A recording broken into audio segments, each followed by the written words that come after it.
Sorry, I am recording this session. I think pertama kali kita berjumpa ni, kita perlu introduce dulu each other kalau boleh. Because I want you to know who they are, and so that I'm sure they want to know who you are. Ya, saya ada 51 pelajar dalam kelas ini. Kelas ini adalah Cognition Tools for Learning. Jadi kalau kita boleh bergilir-gilir mengambil mengambil peluang untuk introduce ourselves. Is that okay? Yeah? Okay, Bu. Okay. You guys want to start first? Yeah. Yeah. Do you want to stand here so that they can see you? Yeah. Hello guys, I'm Wadi. Can call me Wadi. I'm second year. Okay, thank you. Malu. Super Wadi. Hello everyone, my name is G-Boy. Come on, quickly. Hi, I'm Anjali. Hi everyone, my name is Muhammad Zakri. Can you hear? Muhammad Zakri. Hello, I'm Muhammad Shazwan. Shazwan. All right. Hello, I'm Muhammad Shazwan. Also another Shazwan. Hi, my name is Audun Sirik, and it's nice to meet all of you.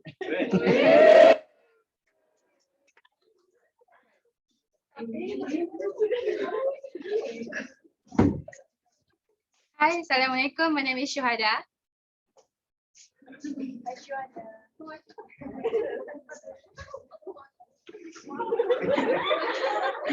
Hi everyone, my name is Serena. Next one.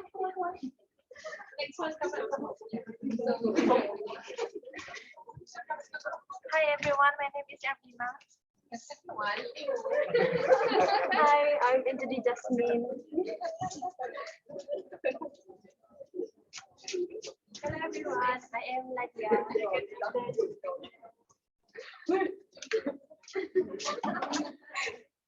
Hello, my name is Farahai.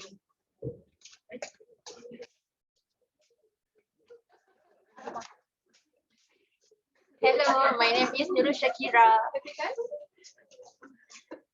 Okay. Second row. Hello everyone, my name is Yadina. Hi everyone, I'm Chloe. Hi everyone, I'm Chloe.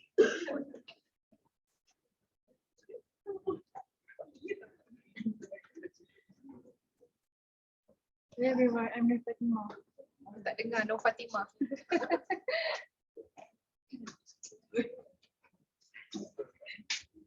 I'm Maidam Azra. Malu-malu semua. Hello everyone, I'm Nadira. Cepat-cepat sekali kenalannya nih. Nanti kita buat breakout room so they can know each other better. Oh, love it. Yes, agree with it. Ya. Salam perkenalan semuanya, nama saya Mekoli. Boleh saja panggil saya Mac. Meg, okay.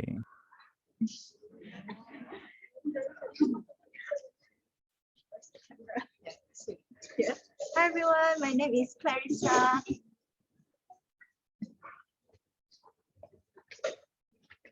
Hello everyone, my name is Priscilla. You can call me Fer.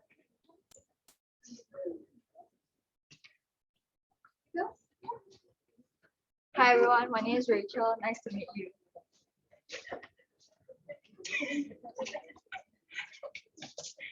Hi everyone, my name is Yu Hui. Nice to meet you. Hi everyone, my name is Xiaoyi. Hi, my name is Nurulizat Yatika. Malu dia. Hi everyone, my name is Melita. I think we got everyone there. Yeah, I think we got everyone there. Nanti dia warm up lagi lah when we have more activities sekejap lagi ya. Would you like to introduce yourselves? Those of you from Universiti of Malang. Do you want to Yes, start? of course. Yeah, start from me first. My name is Fadli. I'm ya ini saya dan Dr. Citra adalah guru atau teacher dari Instructional Media Innovation, and semua di sini adalah mahasiswa kami. Boleh nanti bisa langsung berkenalan. Silahkan. Mulai dari Mas Yunus. Silahkan Mas Yunus. Halo semua, perkenalkan nama saya Bagus. Bagus.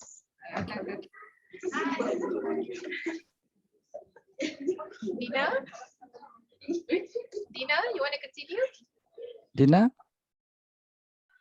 Ya, halo semua. Perkenalkan, nama saya Dina Ustifa, biasa dipanggil Dina.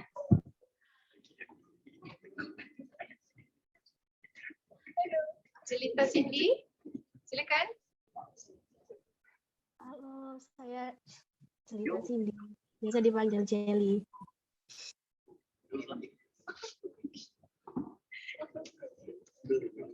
Oke, terima kasih. Bina? May? Hello everyone, my name is May Nur Aini. You can call me May. Nice to meet you. Say hi everyone. It's like May May. Bichan? Hai, nama saya Vichan, panggil aja Vichan. Rihadatu Salsa Fadina. Cantik nama. Halo semuanya, perkenalkan nama saya Riadatu Salsa Padina, bisa dipanggil Riha. Halo, salam kenal. Silakan Eti. Hello everyone, my name is Eti Nuriati. You can call me Eti. Halo semuanya. Okay, Yolanda, you're next. Hello everyone, my name is Yolanda Sekensiana. You can call me Yolanda. Nice to meet you. Right. Fatkia. Selamat pagi, nama saya Fatkia Hidayati Arifin, bisa dipanggil Fatkia. Salam kenal. Good. Gita. Silakan. Halo semua, perkenalkan saya Gita Fahrana Sadrin, biasa dipanggil Gita. Halo. Gita ni sebelah Pak Kia ke? Iya, Iya. ini di perpustakaan Bu. At library. Salasa Bella. Hi everyone, I'm Bella. Disha.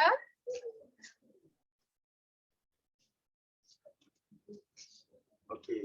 Disha, we can't hear you. We cannot hear you.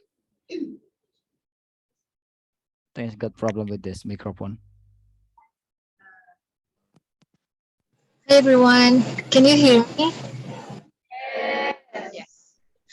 My name is Disha Citra Nirwana. You can call me Disha. Hi, nice to meet you. Rauha, are you there? Rauha. Yes. Hi, my name is Rauha. You can call me Rauha. Turn on your camera, please, my dear. Where are you, Roha? Priscilla, switch on your cameras, please. Switch on your cameras, please. Zijun, semua buka kamera, please. Hello, my name is Priscilla. You can call me Sheila. Thank you. Anis, buka kamera, Anis. Anis, open your camera, please. Shaza, are you there? Shaza. Saja. Gregory.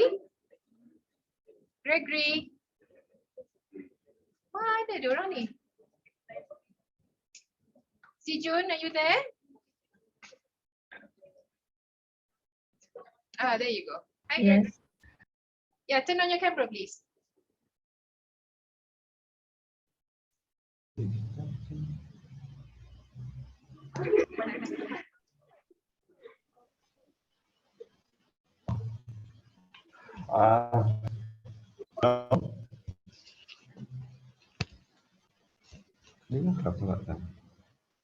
Gregory, you want to introduce yourself? Gregory, you want to introduce? Yes, yes. Hello, saya Gregory dan berpanggil saya.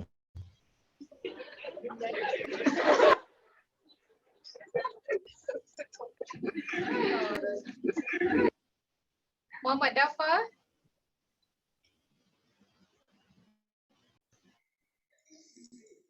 Hello. Hello, my name is Dafa. Nice to meet you all. Radin, are you there? My goodness, takut tengok profile dia. Radin. Yes, Doctor. Hello, my name is Raden. Nice to meet you all. Alright. Nanti kita tunggu they warm up lah ya. Okay, good. I think there's a few more people who are here as well. Susan, are you there? Susan?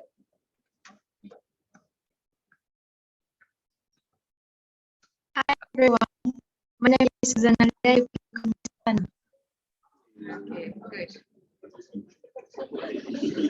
All right. Can all of you turn on your camera so we can take one big group photo? Fadli, can you help me? Yes, I think some of them is okay. Yeah, it's great. Raden, Roha, Gita.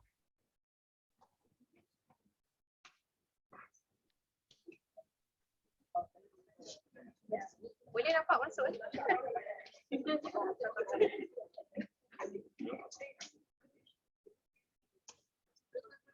Okay. Are you ready all? Fadli, do you mind ambilkan gambar? Okay. Okay, smile. 1, 2, 3. Okay, one more. One more. 1, 2, 3. May, are you there? Nampak kat baju je. Okay. All right, terima kasih. Thank you very much everyone and welcome to Cognition Tools in Learning. For learning. I'm going to start the session with a class introduction first with what is it that we're doing. Yeah. I hope you guys can see this.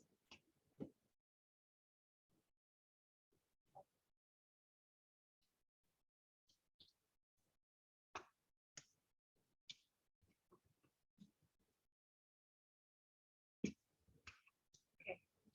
So this course is about, as you know, this course is about cognitive tools. Yeah, tools that we learn so that we know it can support any processes of learning. Yeah, so you are going to be exploring different types of tools. If you've gone into eLib, there's already a list of things that you guys can test out.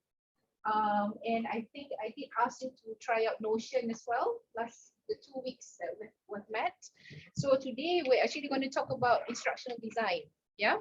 So what is instructional design? Instructional design is about putting together instruction so that people will be able to understand what exactly they are learning. Okay, so we use instructional design as a way to plan for classes, the way that we plan for much of training. If you guys are invited to do workshops with people, what you do exactly, you know, like how do you plan for your workshops? What is it that you're going to put at the beginning of your workshop and what is it is going to be your main content, for instance. All those things are instruction design. Yeah. Jadi instruction design ni adalah satu kemahiran yang memang diperlukan untuk sesiapa yang berminat dalam pendidikan, dalam latihan, ya. So what we're doing, oh sorry, am I going too fast? Are you guys alright? Yeah. Kalau ada nak tanya soalan, please raise your hands, ya. So instructional design refers to this, systematic and reflective process of translating print into learning and instruction. So what it does is we would take the content and then we decide macam mana nak present content tu. Yeah. So essentially that is what instructional design is all about. Kita boleh run programs without planning, tapi as you know, kalau kita tak plan, usually the plan does not work. Yeah. So it is a document that helps us to know whether the program yang kita nak buat tu adalah berkesan ataupun tidak. Yeah. So the first bit is always about identifying learning needs. Yeah, like identifying learning needs ni maksud dia kita kena faham, we need to know who exactly are going to be attending the program or the workshop or even the lesson that we are planning to do. Yeah.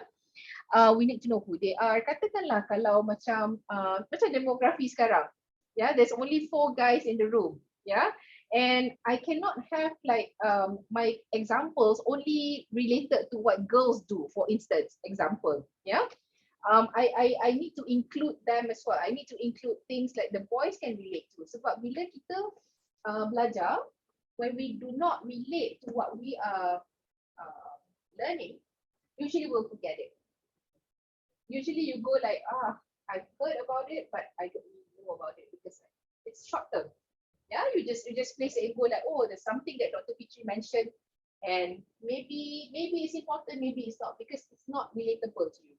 Yeah, so that's reason why learning needs, identifying learning needs is very important dalam instruction design. Yeah.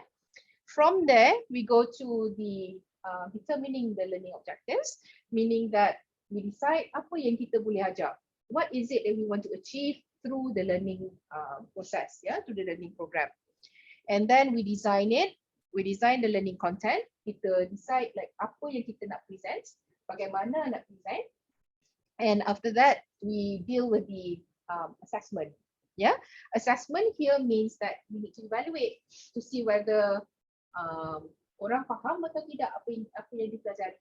Yeah, the training that they've gone through, is it something that they can relate with? Can we, do something about, improving, the quality of that training. So all that will be decided dalam the assessment. Yeah. Creating, sorry, it's going too fast, sorry. Okay. Creating engaging and impactful learning experiences. This goes beyond just the training program. This is like, like the reason why we created the space for you. Yeah, when it's conducive, people tend to spend a lot more time because you would want to be in a place where you're comfortable with. Yeah, kalau you tak comfortable, katakanlah lantai ni semua tak ada wood panel. Yeah, it's just lantai biasa, and then you have to sit down on the floor. Probably you're just gonna last for 10 minutes and you go like, oh my god, my back hurts, I don't want to sit here anymore and I don't want to ever come into this room. If you guys came to this room probably 2 years ago before the pandemic, probably you wouldn't want to stay in this room because we had like moldy carpets even here. Yeah, we took all of that out. So this is what I mean by designing the environment. Yeah, designing the environment. Lagi satu, environment tu termasuk juga dengan macam bila kita present something. Katakanlah kalau saya bergerak, I move from here, I move to this place, I move to the back, I move to the middle here. Sometimes I would sit behind the screen. What's going to happen is that your concentration for the lesson is also going to be affected as well. Because walaupun dia tidak disebut, tapi kita sebagai human, kita ni suka tengok patterns. Yeah, our brain is actually trained to follow patterns. So when you know that I'm standing here, you know that I'm delivering something. If I'm moving somewhere else, you know it's actually activity already. It's not actually something that I want you to listen every single word that I say. You understand what I mean? Yeah. So that's the reason why that also contributes towards the environment. Yeah, bila kita buat satu program. Okay, going back ke sini. Sorry. The learning materials. Yeah, learning materials is also part and parcel of the training program ataupun any lesson that we want. We need to be sure that the learning material is something that people will be able to read. Yeah, and at the level where mereka boleh faham. Dia tak boleh macam kita jumpa kat Google image and then we just use it, katakanlah, you know, and then below your students ataupun the people that are attending your program, dia tengok macam tak faham langsung, you know, gambar cantik tapi tak faham langsung. That defeats the purpose. Yeah, that defeats the purpose. Program evaluation tools. How do we know whether whatever program that we want to do, whether it's going to be effective or not? Yeah, for the audience that we are designing it for. Yeah, so that is memang kena ada. Yeah, so that kita tahu whether what we're doing, what we're delivering, whether sampai ataupun tidak. Ya, kepada orang yang mengikuti khusus tadi. And then the implementation of the learning program, bagaimana it's actually going to run. Yeah, so all this sebenarnya adalah the planning. So this is what exactly you do dalam instruction design. Why are you learning instruction design in this course? Who can tell me? You want to take a guess? Who can tell me? Why are you learning instruction design in this course? It's not just about tools, isn't it? So why are you learning instruction design? Someone tell me? To make better outcome. Outcome meaning what? As you said just now, maybe we have a better plan, like we have all steps there. So the outcome of our presentation of what we want to sampaikan is much more better than without any planning. Yeah. So when you guys are deciding on the tools that you are going to present to the teachers, remember the teachers that we met last week? Okay, when you guys are going to present to them, you need to be sure that it's actually going to comply with what they need. Remember they tell you their wish list, like all the things they want to do. So how do you present that to them? That will be your instructional design. Yeah, so kena tunjuk example lah. You're going to use this tool untuk apa, bagaimana? What kind of content would be suitable for this kind of tool? Yeah, so that's the one that you guys are going to be working on for the project. Yeah, so so evaluation of the model, yeah, the program itself is very very important sebab we need to know like bila dah habis program tu nanti, bila dah habis orang gunakan, how do they know whether it's actually effective? Kadang-kadang people use tools because they feel like, oh, it's shiny and it's new, it's nice, try it out. And then after that, 2 days later, you go like, oh, masa. You know, what the hell? Why should I use this? You know, so all these things can come inside your evaluation. That is when you decide somebody you nak sambung ataupun tidak. Yeah? Okay, next. The SAMR model. This is how we look at the usage of technology, because we're looking at technology tools in this course. So how do we actually integrate technology into the way that we teach? Yeah, the way that people train. So all this, yeah, daripada redefinition ni, the idea about redefining learning. Ya, bagaimana kita menggunakan the features within the tools to present the content in a way that it is not conventional. Yeah, is it going to make the content more exciting? Kalau it's not, then why you want to use it? Yeah, macam katakanlah, you want to sit down. You have many different types of chairs here. Okay, let's do an experiment. Let you guys get up sekejap. Can you guys yang sitting on the chair only, can you guys stand up? Okay. You remember the feeling that you had when you're sitting on the chair, correct? Can you sit on there now? Move, yes. Go, move, all of you. Yeah.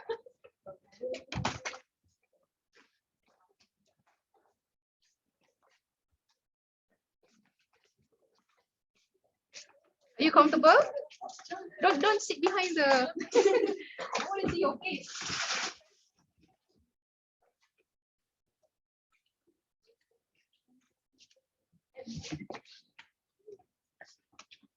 Okay.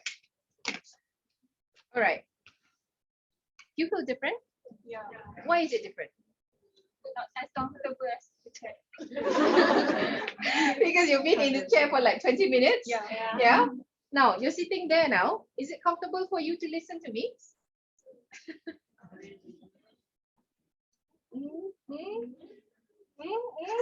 Kau tanya dalam midterm ni tak boleh jawab. Kena cakap. What is it? Come on. What are you feeling right now when you're sitting like that? It's cold. It's right under the aircon. Lagi? Lagi? What do you feel? When you're sitting down, you're literally sitting down the same as dekat kursi, betul? Your position is exactly the same. But it feels different. Why is it different? Tell me, why is it different? Spawadi. Tadi kat depan Spawadi, now you're at the back. Kan? Apa different dia? How is it different? Yeah, it's not comfortable. Satu lagi.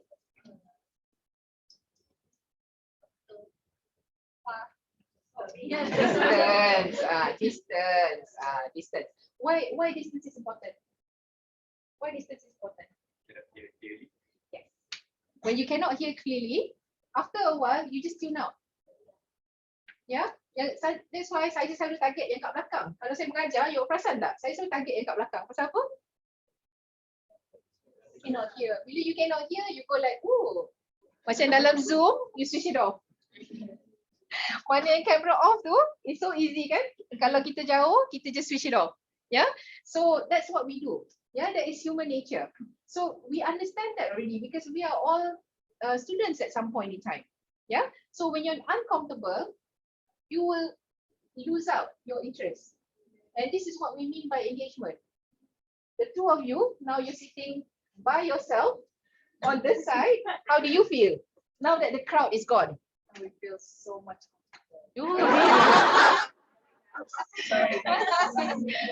Yeah. Kan? Because you go like, oh my God, suddenly I have my own planet here. Betul? Yeah. See? So bila kita duduk rapat-rapat, kadang-kadang it affects ya the way kita nak move, kita nak tengok pun macam you know that kind of thing. So kita tak rasa comfortable.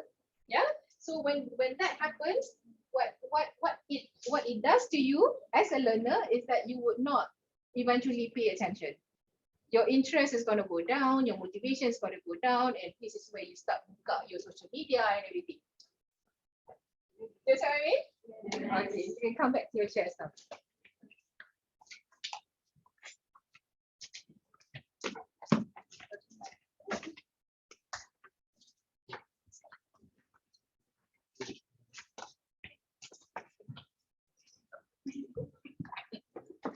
Okay, so when we talk about SAMR model, the first bit is actually talking about redefinition, like what I explained to you tadi. Modification is also another thing that we want to look for. So when we are looking for cognitive tools for learning, we need to know whether how is it actually going to improve or make better, yeah, the learning experience. So if the cognitive tool is terlalu restrictive, yeah, it only like makes you do what it needs for you to do. Like for instance, Kahoot, for instance. If you have developed any quizzes in Kahoot, because the templates are already there, there's not much of modification you can actually do. Yeah, dalam Kahoot. Yeah, because it's actually quite straightforward. You just follow what they ask you to code. Yeah. But kalau you have ideas yang mana you want to get creative with Kahoot, then you can explore all these things and then try it out, dalam the tool itself. Tapi apa nama, yang the most flexible selalunya is the one that you can program yourself, obviously. When you know what is the basis, and then you sort of like go one step ahead where you can try out, new ways of how you can present, the learning content. That is where it becomes extra special. That is where it becomes extra special, and that talent is actually what we call designing. Designing instruction. Okay. Augmentation and substitution. Augmentation and substitution. These are the ways as to how we look at technology as a tool to enhance the value, enhance the value of the learning process. So, like for instance, Google Earth. Google Earth, it's so amazing because you don't really have to travel to any country in the world. You can actually see, how the country looks like even before you go and travel. This past weekend, I brought my daughter. She's 11 years old. The last time she was on a plane was obviously before COVID. So when I took her to KL and then we were descending, into the city, and she goes like, "Oh my God, this is like Google Earth." I was actually quite shocked when I heard the comment, because I thought like, why do you relate this to Google Earth? Because she's always been looking at things from the Google Earth point of view. So she's sort of like, now it's actually true. You know what I mean? It's actually a reality in her mind instead of just it's on the screen. So it was quite interesting to see her reaction bila kita descend into the city. So and then also Google Earth allows us to zoom in and zoom out. You can actually measure places from one to another, and obviously applications like you guys guna Food Panda and Grab, all that. When you pesan your food, you can actually see how long the driver is going to take to send, the food to you, isn't it? It's amazing. 10 years ago, we cannot do that. Now you can actually track people and exactly kat mana dia stuck. Yesterday I was using this Grab and this guy who picked up the service order, he was not very far away from where I was, but it took him like 25 minutes to get to where I was. I was waiting, and then when he came, suddenly then I realized, no wonder lah lambat. Dia like 60 plus, old man, retired already. He was driving so slowly, I wanted to cry. But yeah, he was on Grab. He's a Grab driver. You can't tell, isn't it? When you order Grab, you tak tahu berapa umur orang tu and stuff like that, kan? So I got in the car, said, "Uncle, can you drive faster? I need to catch my flight." And he's like, "Oh, you mau cepat kah? Saya boleh pergi cepat." So that was what happened yesterday. It was quite interesting. So so what I'm trying to say is that bila kita melihat kepada the tools that we want to use, we have to also think like, how is this going to enhance the way that we normally do it? If it doesn't bring value, then why would you choose it? Don't choose something that does not give you value. So the way that we decide are all these things like the redefinition, the modification, augmentation, and also substitution. Kalau it's able to do this, then it brings that extra thing that you cannot do because you don't have the technology. So always think about this when you are choosing your cognitive tool that you are going to design with the teacher, for the teachers. For the Indonesian friends that we have today, just to give you an idea of what has been going on.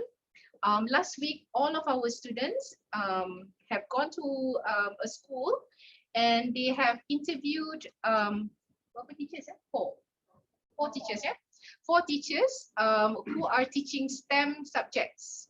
STEM subjects meaning science, mathematics, English, and technology. In the school, in a primary school. And they've been asking questions about how, what are the things that the teachers are using in the school in terms of technology, ya, apa yang digunakan, alatan teknologi yang digunakan untuk membantu pengajaran STEM. Jadi the assignment is that for them to find and suggest cognitive tools yang boleh digunakan di sekolah, ya, untuk membantu pembelajaran tahap 1 dan 2, ya. Is it level 1 and 2? I can't remember now. Is it level 1 and 2, yeah? Oh, yeah. So level 1 and 2 is primary 1, 2, 3. I think what do you call that, ya? Sekolah dasar. Sekolah dasar 1, 2, 3 is tahap 1. Sekolah dasar tahun 4, 5, 6 is our tahap 2. Yeah, so we have different categories for it. Yeah. So the idea is at the end of the semester they will present their cognitive tools, and then they will explain how to use the cognitive tools with the subjects that the teachers are teaching in the schools. Okay.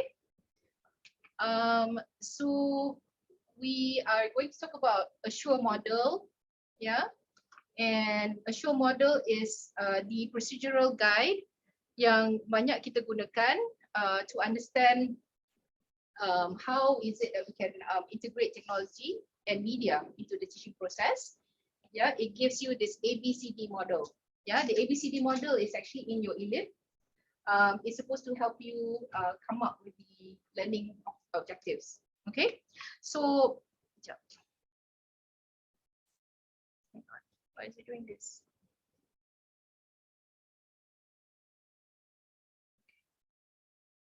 Sorry.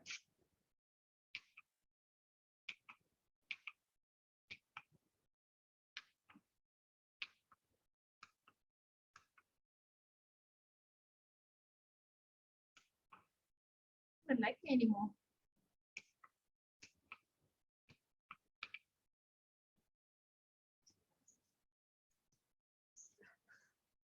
Oh my god.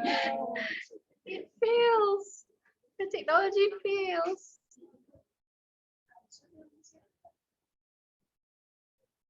Okay. All right. Now it's moving. Okay. Assure is about this. I think you guys have read up on this, yeah? So Assure, again, it always starts with analysis. In instructional design, you have to think about this. Bila kita buat, dia ada 3 fasa yang penting. Yang pertama ialah analysis. Mana-mana model you want tengok, ya, any model that you're looking at, it always starts with analysis. The next bit is actually the actual content itself. So how are you going to fashion that content, yeah, to make sure that it's interesting. So this is where you state the objectives, you select the materials, you utilize it. Utilization is the implementation.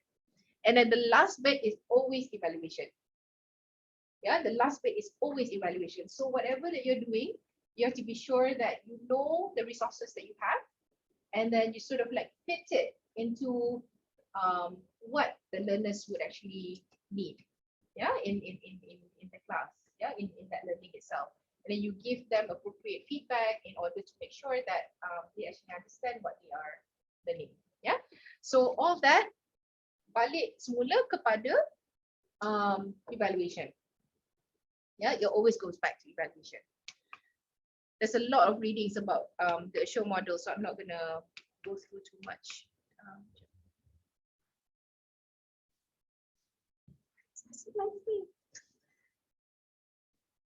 Okay.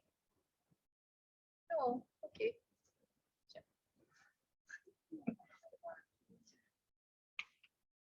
Alright. Okay, so we're writing objectives.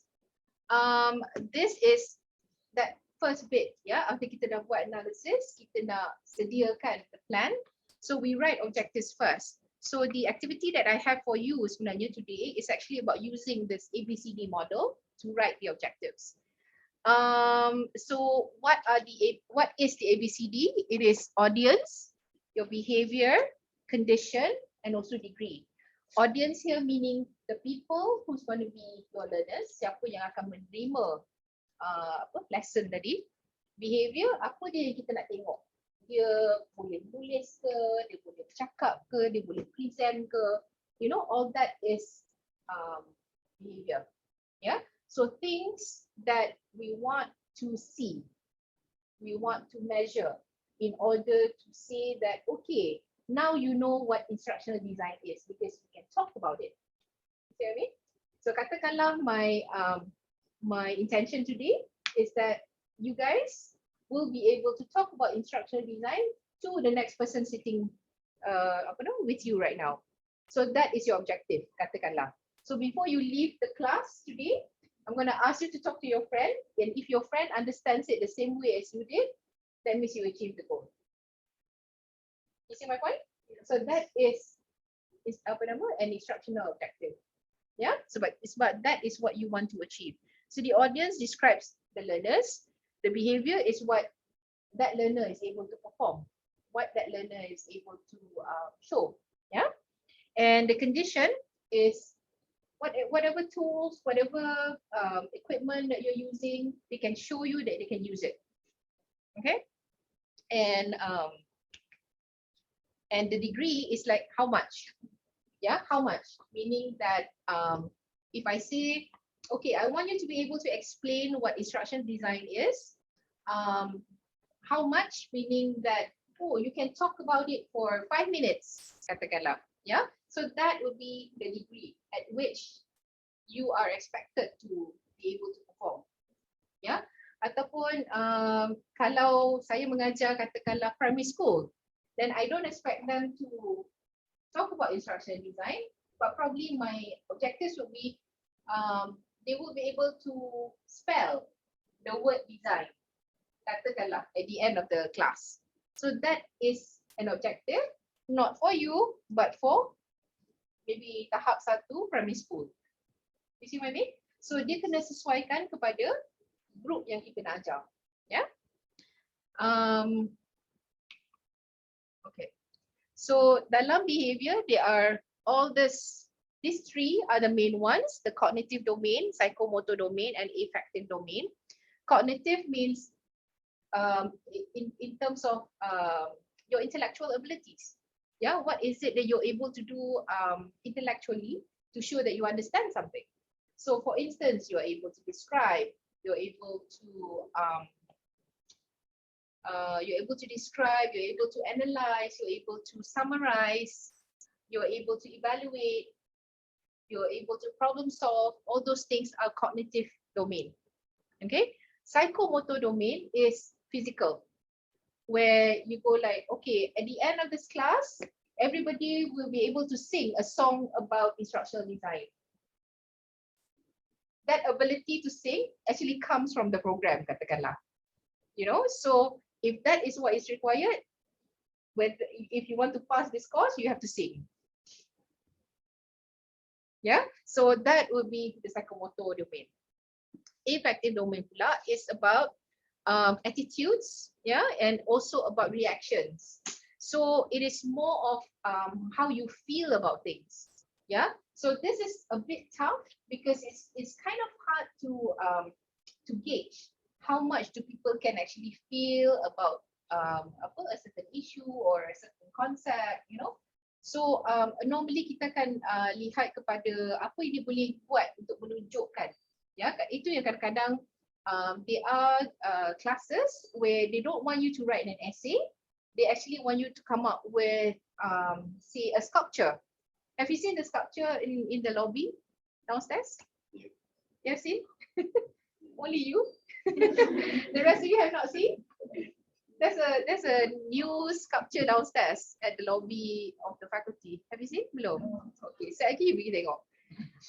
Apa nama? It's an expression of what someone's representation is, of what they understand about a certain topic.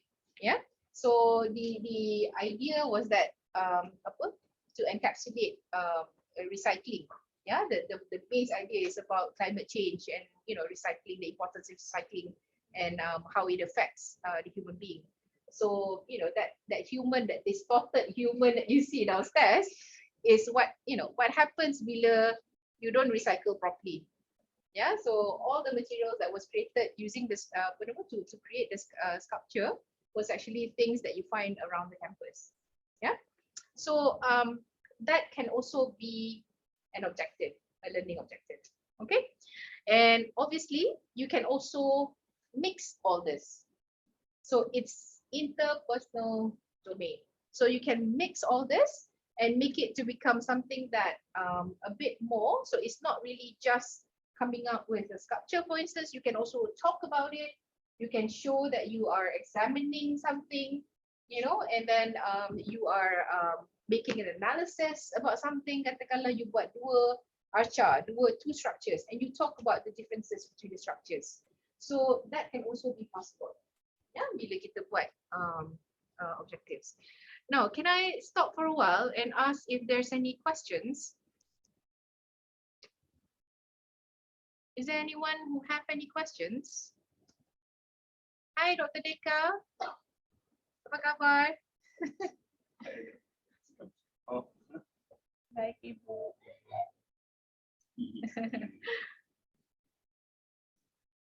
Yes, that's the one. Correct. Thank you. Ya, ada soalan? Ada pertanyaan teman-teman? Ayo silahkan, bisa open mic. Ada Mas Bagus, ada Mbak Salsa. Tadi katanya agak malu-malu Ibu, selesai. Ayo Mas Bagus bisa bertanya, nanti saya bantu. Oke, jadi saya izin bertanya ya teman-teman dan Ibu terkait instructional design yang tadi ditampilkan di awal itu merupakan hal baru yang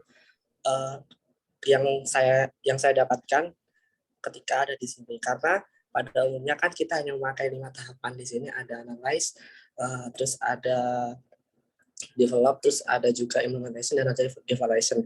Namun di sini ada beberapa tahap itu yang saya tuh sesuatu hal yang baru. Yang pertama itu setelah ada identifikasi, di situ kan ada determine atau menentukan. Nah, di bawahnya determine itu kan ada rencana terkait pembelajaran. Namun di bawahnya ada develop assessment. Kenapa kok harus ada develop assessment di bawah desain rencana itu tadi? Kenapa tidak harus langsung kepada implementasi program seperti itu? Dan itu membuat saya agak bingung terkait step dari instructional design, khususnya dalam pembelajaran atau pelatihan ini, karena ini merupakan suatu hal baru bagi teman-teman teknologi pendidikan UM, seperti itu, Bu. Fadli, Fadli, do you mind? Okay, Dr. Fitri. I think Bagus is quite confusing about the process. Bagus, can you please explain? Bisa dijelaskan desain yang mana yang kamu bingungkan? Azure atau yang awal tadi? Yang awal tadi Pak, pembukaan, di situ ada beberapa step tahapan. Di sini ada 1, 2, 3, 4. I see. Okay, okay, Bu. This is in terms of the instructional designer. About identify learner needs, determine learning objective, and tadi yang Bagus bingungkan yang di desain ya? Betul. Ya, yang desain the learning architecture atau yang develop? Yang di awal sendiri, Pak. Awal sendiri. Awal sendiri itu berarti. Nah, yang ini. Oke, yang ini. Ya, Pak. Yang bagian kalau kita mengetahui bahwa di tab UM sendiri kan setelah ada identifikasi, terus juga ada menentukan, terus develop, baru itu ada implementasi. Namun di sini yang saya bingungkan, habis develop ada develop assessment tadi. Okay, thank you. Dr. Fitri, in our regular daily course in our university, some of the students have got the design learning and then develop, and after develop they have a implementation program. But in your diagram in your instructional design diagram in this slide, you place develop learning materials and then create program evaluation tools. Could you please explain more about why those 2 steps have to take first, and then they have to implement after take the create program evaluation and develop learning materials. Ibu. Okay. Alright. Terima kasih. Terima kasih atas soalan tu tadi. Bagus. Okay, no worries. Terima kasih, Fadli. The reason why we have these two things, sebenarnya this is not strictly following the steps. The steps for instructional design is still following the models that we have in instructional design. Like for instance, the Assure model, EDI, apa lagi ya, the rapid prototyping model. So all those things still follow the analysis, analysis, design, implementation, and evaluation. Yeah, so those are sort of like the big steps that we do when we are doing instructional design. However, if you look at this model, this is a representation of what instructional designers are expected to be able to do. Yeah, so when we look at the creation of the program evaluation tools, what it means here is that we want the program, before it rolls out, we know exactly how it is going to be evaluated. We know exactly that there is a way for us to benchmark to say that it is good or it's not good, it's crappy, it's rubbish, you know. So there is a way for us to say, okay, this is where we're going to benchmark and say, we're going to test and see whether people understand or they don't understand. Yeah. So those of you who have followed maybe online courses, you will be able to see this, where they give you objectives, they give you the contents, and then they will have some questions at the end. Those questions are actually this, yeah, the program evaluation tool. Those questions yang kat ujung tu, yeah. So what happens to these questions ialah dia memberi feedback kepada pemberi ilmu tadi. It's used for the person who is teaching, the person who is designing that module, to say that, okay, if the students are not able to answer these questions, therefore something has to be done lah. That's the reason why macam in this course you have midterm. It's not designed to make you, you know, stressed out, but it is actually a way for macam instructors like me to know whether you are following the course or not. Yeah, are you on point or you're like left behind? You know, so yeah.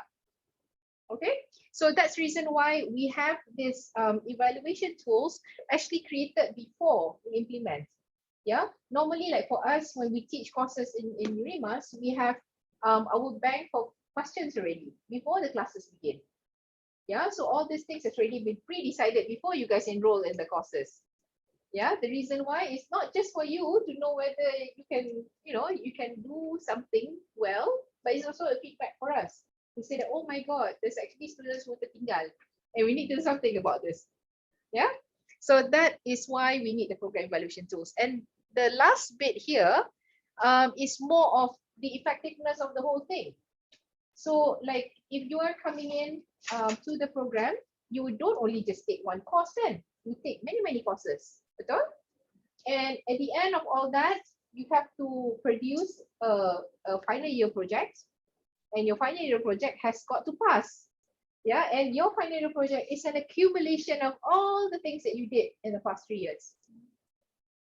Yeah, so you bawa semua yang you dah belajar tu dalam tahun pertama, tahun kedua, masuk ke dalam tahun ketiga. So that's the reason why the FYP is very important, because it's an accumulation of all the things that you have learned. And you're showing to your lecturers that you mastered all this. So when you go up on the stage next year, inshallah, you know, when you graduate, then you go like, hey, I know this, man. I finished my FYP, you know, like I can be proud about what I've written. So, you know, so all these things adalah part and parcel of that program evaluation. Yeah, so ada students yang memang tak habis, ya, ada students yang tak boleh buat dia punya FYP. That also tells us as instructors that we have to do something about this. What is it that we can put in place to help students finish? Banyak scenario ni. Yeah. So that is at the end of the program. This one is more of di tengah. Yeah, untuk kita tahu kata there is a way for us to evaluate formatively, so that students will be able to show us their performance. We can measure the quality of their performance, and then we are able to use that as data to come up with interventions. Yeah, if it's necessary. Does that answer your question, Bagus? Izin memberi tanggapan. Jadi dalam instructional design ini terkait develop assessment dan juga next step tentang paid program evaluation itu apakah berhubungan ya Bu? Berarti saling terkaitan seperti itu. Tak faham. I'm so sorry. Tak faham. Can somebody help me? Are they correlated, Ibu? So when we take about the design learning, we should take the determined learning objective, and when we take the determined learning objective, we should take the identify learning process first. So Bagus, I think Bagus is confusing because it's like a steps diagram, but you can put I think 1 or 2, and then you can choose whenever you want to each of the diagram. I think Bagus is confusing about the step of this diagram. It's not really apa nama, all the steps that you need to take at every one time. Ya, bukannya semua step ini perlu dilakukan semasa kita membuat instruction design, tapi semua set skill ini perlu ada dalam semua instructional designer. Maksudnya sebagai seorang instructional designer, kita perlu ada semua kemahiran ini. Jadi bila kita membuat reka bentuk pengajaran, kita akan pilih yang mana sesuai untuk konteks yang kita reka bentuk. Does that make sense? Bagus, sudah jelas? Sudah, Pak. Okay. Bagus have got the answer, Ibu. And as instructional designer, we should take this for planners and then when do implementation, etc. Yes, that's very clear. Thank you, Ibu. All right, thank you very much. No worries, yeah.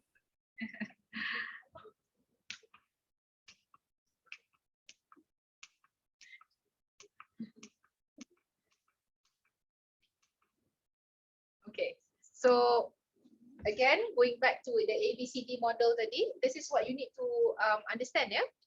This is an example. Audience are student employees in this learning objective. As a result of participating in Leadership 101 workshop, student employees will explain 3 of the 5 leadership traits in Causes and Postner's Leadership Challenge. So this was the content that was included in the Leadership 101 workshop. The people who participated in the workshop are student employees, meaning students who are employed somewhere, working somewhere, yeah? And they need to be able to explain 3 out of 5.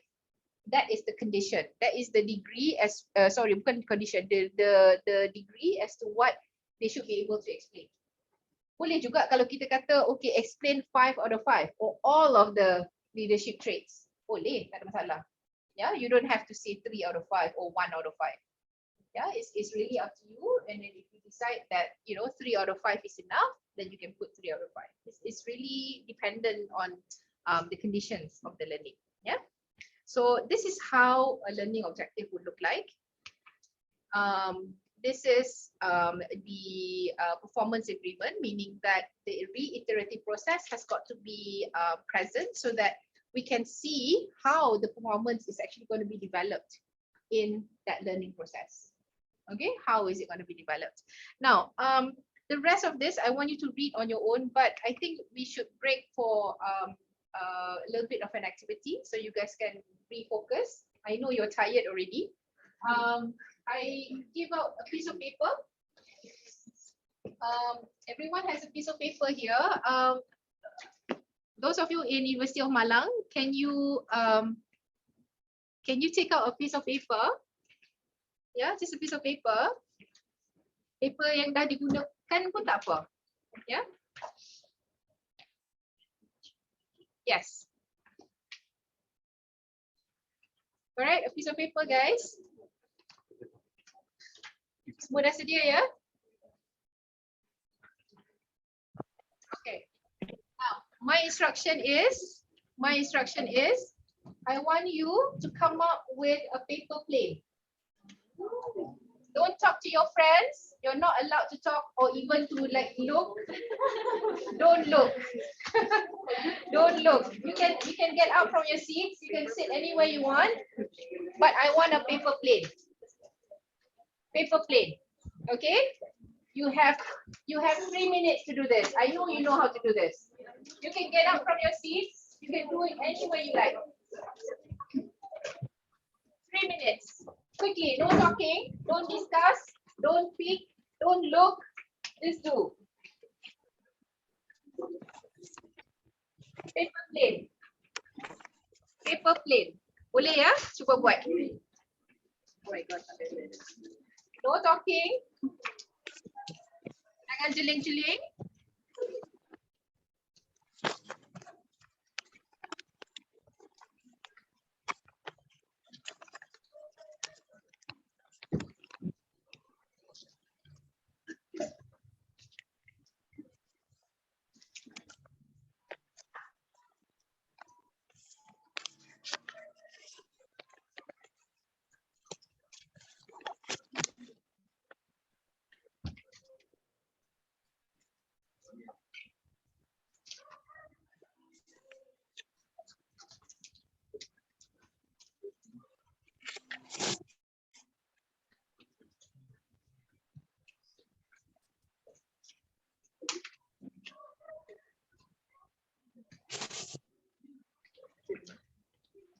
One more minute, quickly.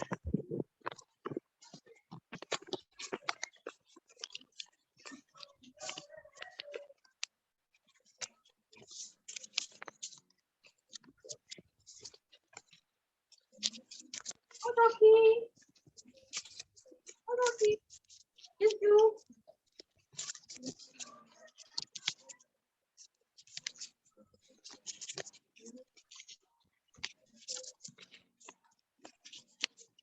Okay.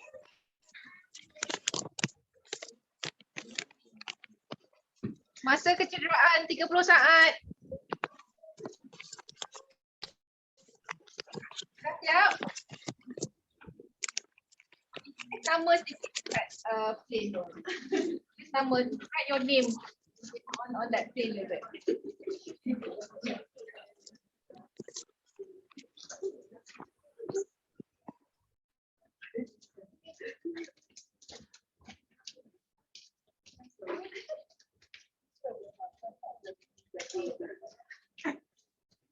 No talking, just write your name. Okay? Okay?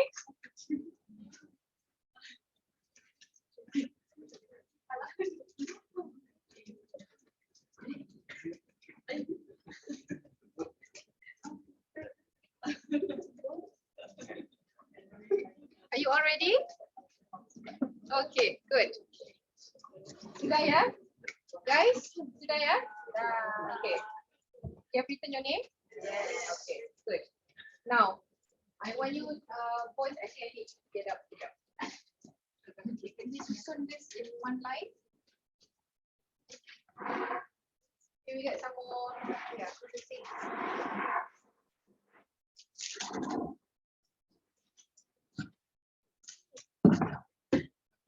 Okay, that's enough.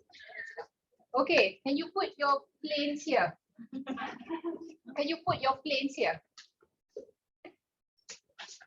Susun.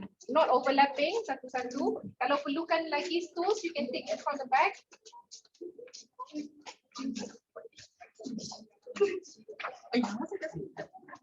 Tulis nama. Okay. Maybe one more chair.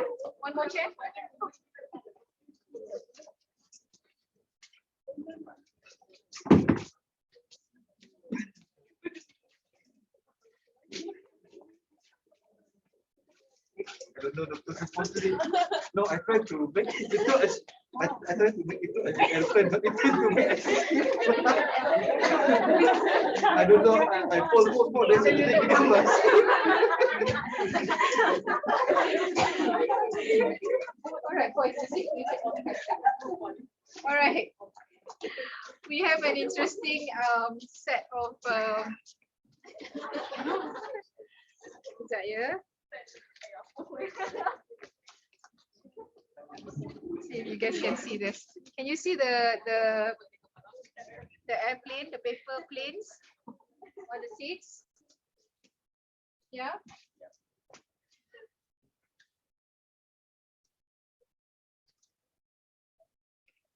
Can see them? I think this is the most common design. Ada sampai kat bawah, ada extra.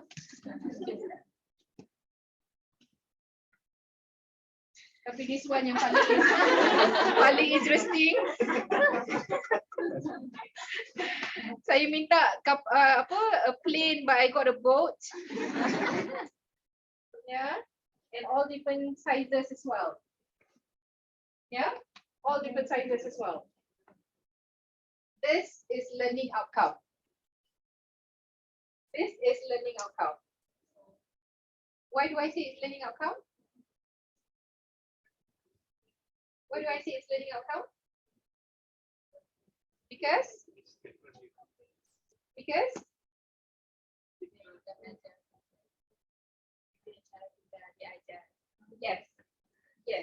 you learned this somewhere, not in my class.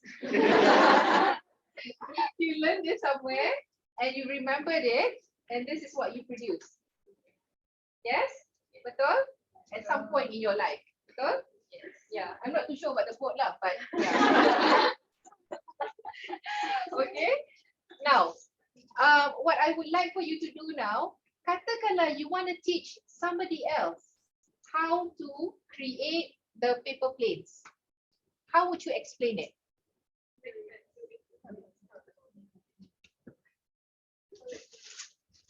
I want you guys to break into groups. You take one piece, 5-6 orang, satu. Can you come up with instructions to how to make the paper plane? Yeah, how to make the paper plane. 5 to 6, break up, go into groups. Boys, don't make a group on your own. Girls, please work with them. Girls, get up. Work with them.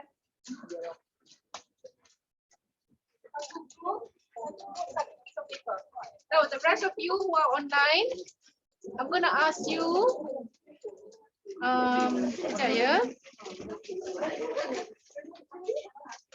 okay, you see a Zoom whiteboard right now?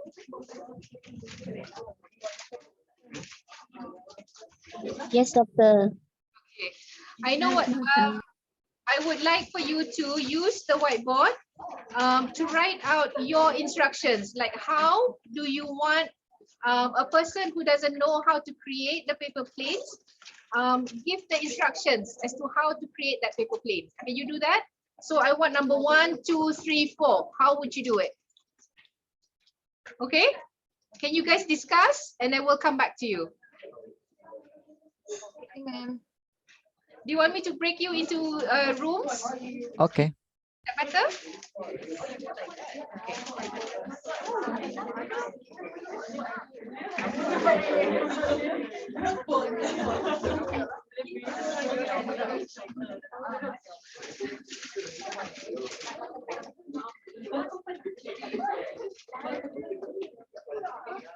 Marker pen is there? Yeah.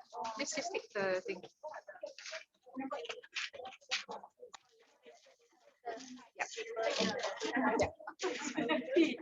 Okay, the rooms are open now.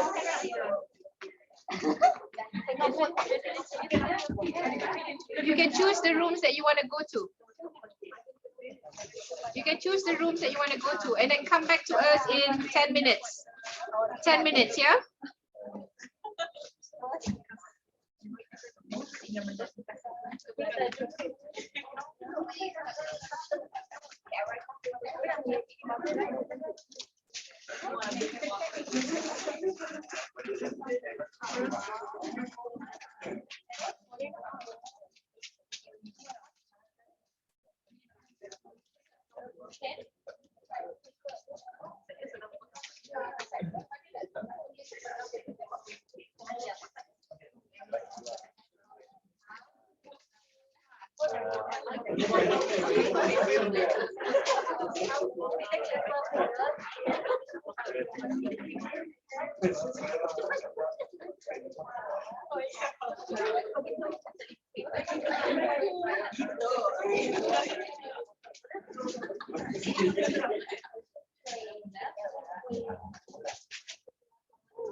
Title tu tak payahlah besar sangat. Belum instruction ni title dah setengah paper. Mana tu?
As an instruction, it could be anything.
Right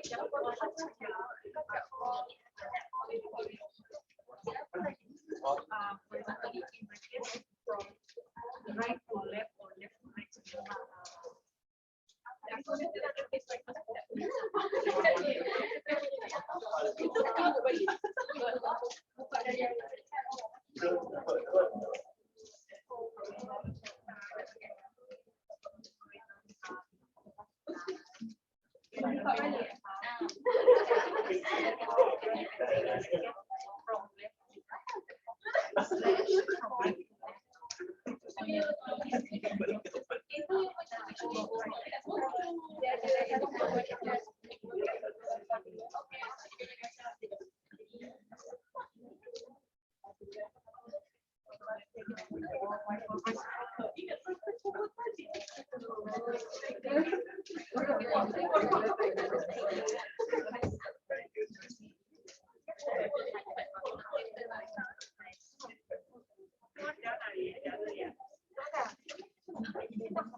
Almost done.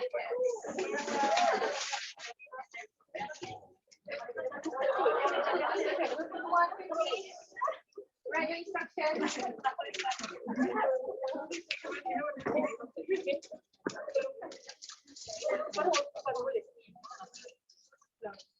Quickly write your instructions. One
quickly.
Okay,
in your telegram, I just give you a link. You can take a photo of your group's instruction, and then you upload the photo. Upload the photo in Wakelet.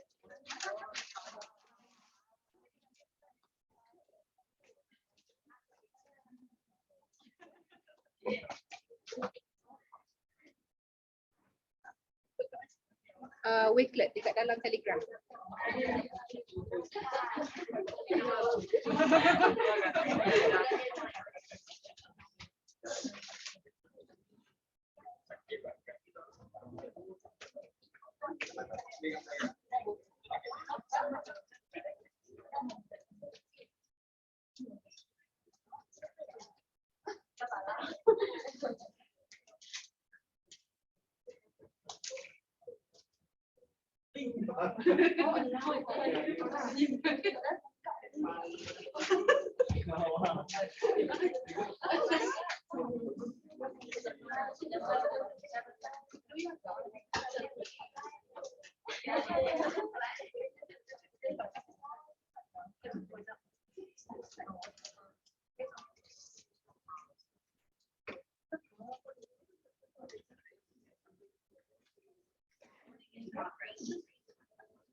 Okay, selamat kembali.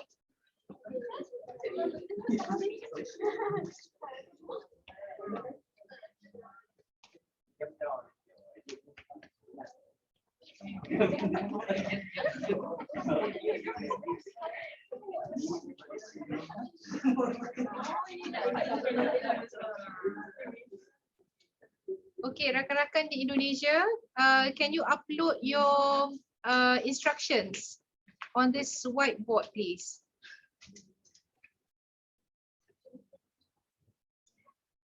You take a photo of your instruction and then you upload in this whiteboard. Can you do that? Okay, Bu. Still processing register and login into Wakelet. Okay. Dalam whiteboard, bagus. Do you see the whiteboard? Yes. Do you see the whiteboard here? Yep. In Zoom? In Zoom? Ya, sangat jelas.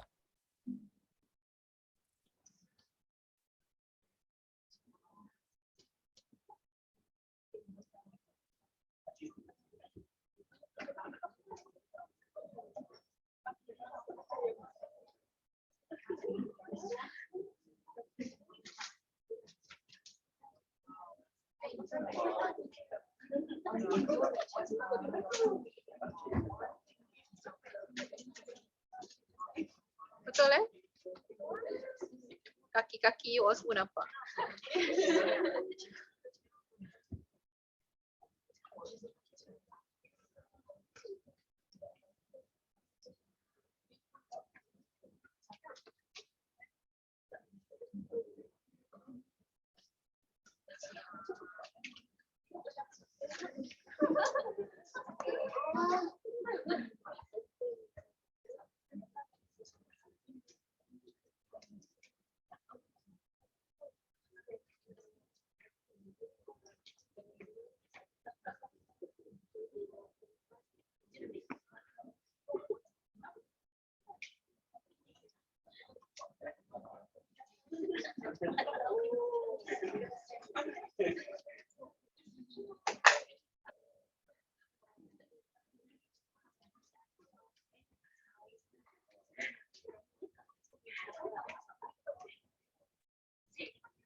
Okay, you guys ready? Okay, you can return to your seats. You can return to your seats. Bawa sekali your thing.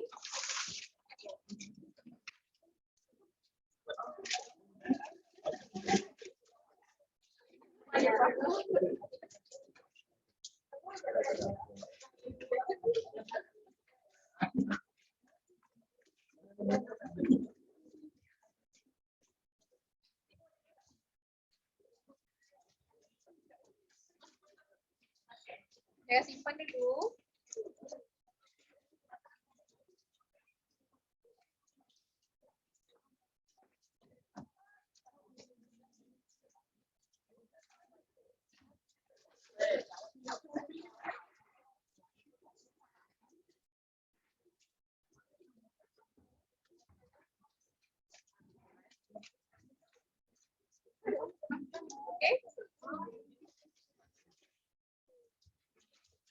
Alright.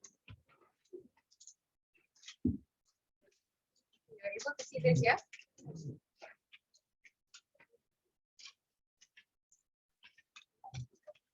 Group siapa tadi kat sini kan? This one. Okay. Okay. Let's read quickly together, yeah? Get a piece of paper, take two bottom corners of the paper, fold it to the center, make sure the edges touch at the center, flip the paper over, fold half horizontally, take one open end of one side and fold it from the top to bottom, make sure the edges are aligned, and repeat step 5 on the other side. Okay, now I want you to compare with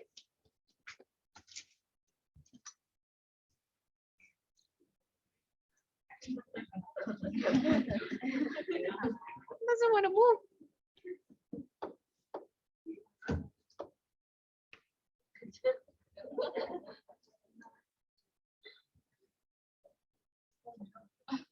What should I do?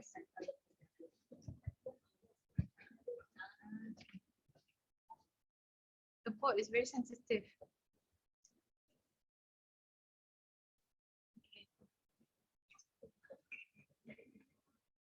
Okay, this was the next one.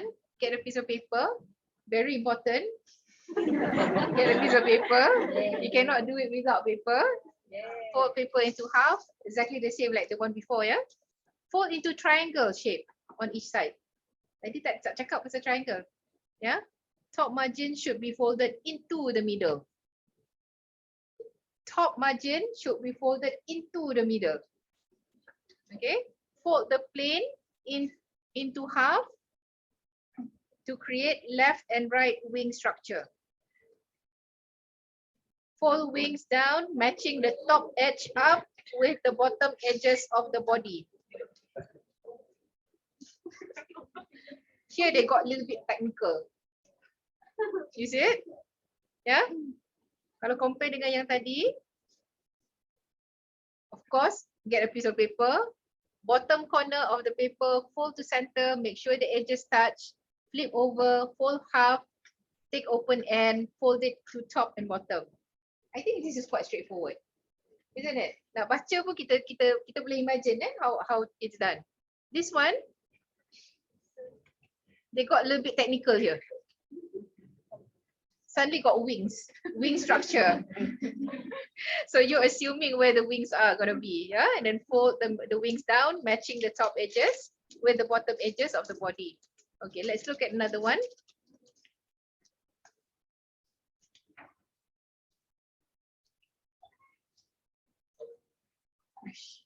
Paper plane origami, they give a title. A4 paper, fold vertically. Saya ada lukis lagi. Nampak? Saya ada lukis lagi. Unfold. Unfold. Fold both of the top corners to the center line. Fold, unfold. Okay. I'm not sure how the instruction is like fold, unfold. Buka, tak buka, you know.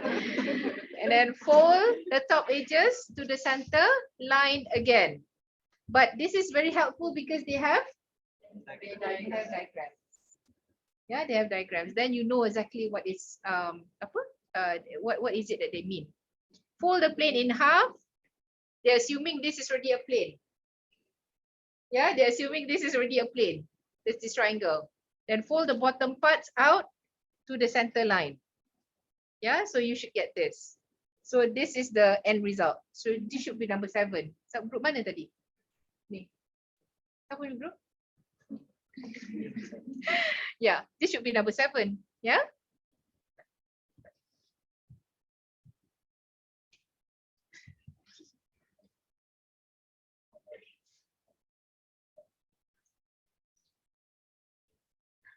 Okay, go back. Okay, sorry. Okay. Okay, look at this one. How to make aeroplane. Yeah, the paper plane. Fold half vertically. Unfold. Unfold the paper and fold each top corner into the center. Fold the top edges to the paper into the center line. And then fold the paper in half. It's very interesting the way that they presented the instruction. Nampak? Okay sampai. Ada masa ni, ya. And then letak macam steps lah, ya. Macam journey. Okay. Fold the wings down. Match it with the bottom edge of the plane and then finally blow it and fly it out. Enjoy. Yeah, so ada ending dia punya ni instruction. Yang apa tu yang pertama 3 tadi tak ada ending Okay. Ini tengok. Steps in making airplane number 1. Dia lukis je. Number 2. What you do also I don't know. You dotted line. Yeah. Number 3. Both sides. Both sides buat apa? Tak tahu. Yeah. And then this one number 4 also both sides. Both sides where?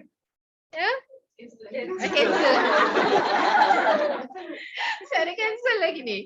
Then which one is the aeroplane pun I don't know. Nampak? Yeah. This is interesting because you try to represent it on a graphical form, tapi somehow it doesn't come out very clearly, not like the instructions tadi. Yeah. Okay, I think we have one more. Okay, this one also got pictures. How to make a paper plane? Take a piece of paper, fold in half, fold the end of the paper into a shape of triangle, reopen the paper and bring the triangle part to the bottom part of the paper. Fold the sides of the paper and form another triangle shape. Then bring the small part of the triangle up. Everything that they say, they draw. Nampak tak beza dia? Yeah? Same assignment. 6 different ways you guys did this. Same assignment. Yeah? And all of it, the same objective. What is the objective? Make a paper plane. Yeah? Now, when our instructions are clear, it's easy for people to follow. So people would not come up with all sorts. You see this? This is all sorts, isn't it? Tadi masa buat ni tak ada instruction kan? So kalau macam kita buat macam ni, ada tak kemungkinan dia akan jadi macam ni? Tak ada kan? See what I mean? So instructions, that's why if you guys are familiar with instructional manual. Instructional manual, when you buy something, it always comes with the manual. That's the reason why the manuals that that work effectively are the ones with diagrams. They tell you exactly, okay, they would number like this lah. They would number. Okay, yang ni part masuk yang pertama, yang kedua, yang ketiga. Kalau you have a lot kan dalam the thing that you're buying, so you want to put it together, they will tell you, okay, this is number 1, this is number 2. You put number 3 and number 4 together, blah blah blah, so you don't get confused. Yeah, but now I think generally, the industry is moving towards a more autonomous, meaning we don't require instructions anymore. Why is that? We don't really require instructions anymore. Why is that? So that they don't have any restricted outcome. So they got various outcomes if they don't put any instructions. People can freely think of any method they think the best for them. People have actually already made assumptions about what you're going to do when you first got the items, the materials. Okay, so there's already a prediction of how people would actually handle the materials when they receive it. You see what I mean? So the idea is that as much as possible, we don't rely on the manual. Yeah, as much as possible, we don't rely on the manual. Example, how many of you use iPhone? Kat tangan? 1, 2, 3, 4, 5. Okay. Those of you, bila you move your iPhone to another version, you know what you need to do now? You just put your old phone and your new phone on top of it, and it will copy everything. It will copy everything. Android is starting to follow that as well. Yeah, but this has been going on with iPhone quite a bit already. Yeah, so you don't have to do anything. And then yang dia punya instruction on the phone is so simple. You know, it's so simple. That's why it's easy to just move from one device to another device. So you just put the old device down, the new device on top of it, and it will copy everything for you. Very simple.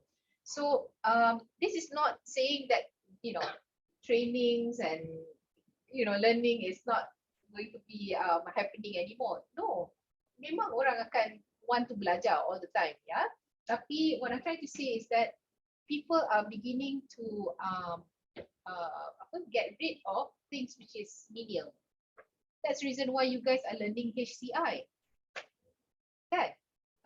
Computer, human computer interaction. Why do you learn that?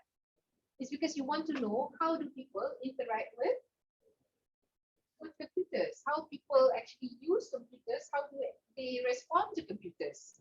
And that's reason why we need to understand how this software, yeah, hardware, how is it going to affect the way that we behave?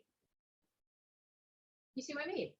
Macam now that you guys all have your tablets, you know, I bet you in the next 2-3 months, when you're so used to using your tablet, it's going to be so difficult to go back to pen and paper again. You see what I mean? Because dekat tablet you can padam terus kan, you can buka pages, it's not going to finish.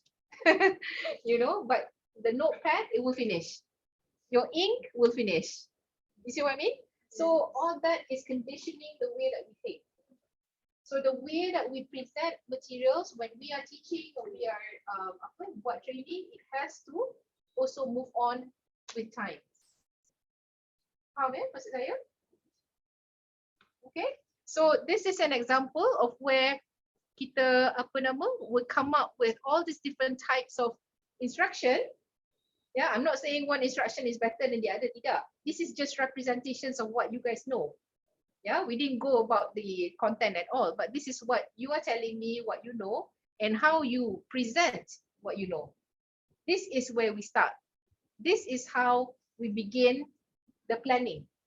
If kita tak nampak macam ni, kita tak tahu apa kita nak plan. Betul tak?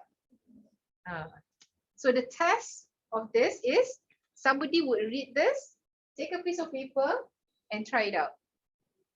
That is the evaluation, to see whether the instructions are clear. Make sense? Okay. Now it's 1 o'clock now. I want you to take a break sekejap. Yeah, can you guys take a break sekejap and then come back maybe dalam 10 minutes? Is that right? Yeah, go out and then come back again. All right. I'm going to take a break sekejap, guys. Those of you who are online, it's 1 o'clock here. Okay. Ya, jadi kita akan kembali jam 1.10 ya. Baik Ibu, terima kasih. Alright, terima kasih.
you guys ready? Yeah. Okay.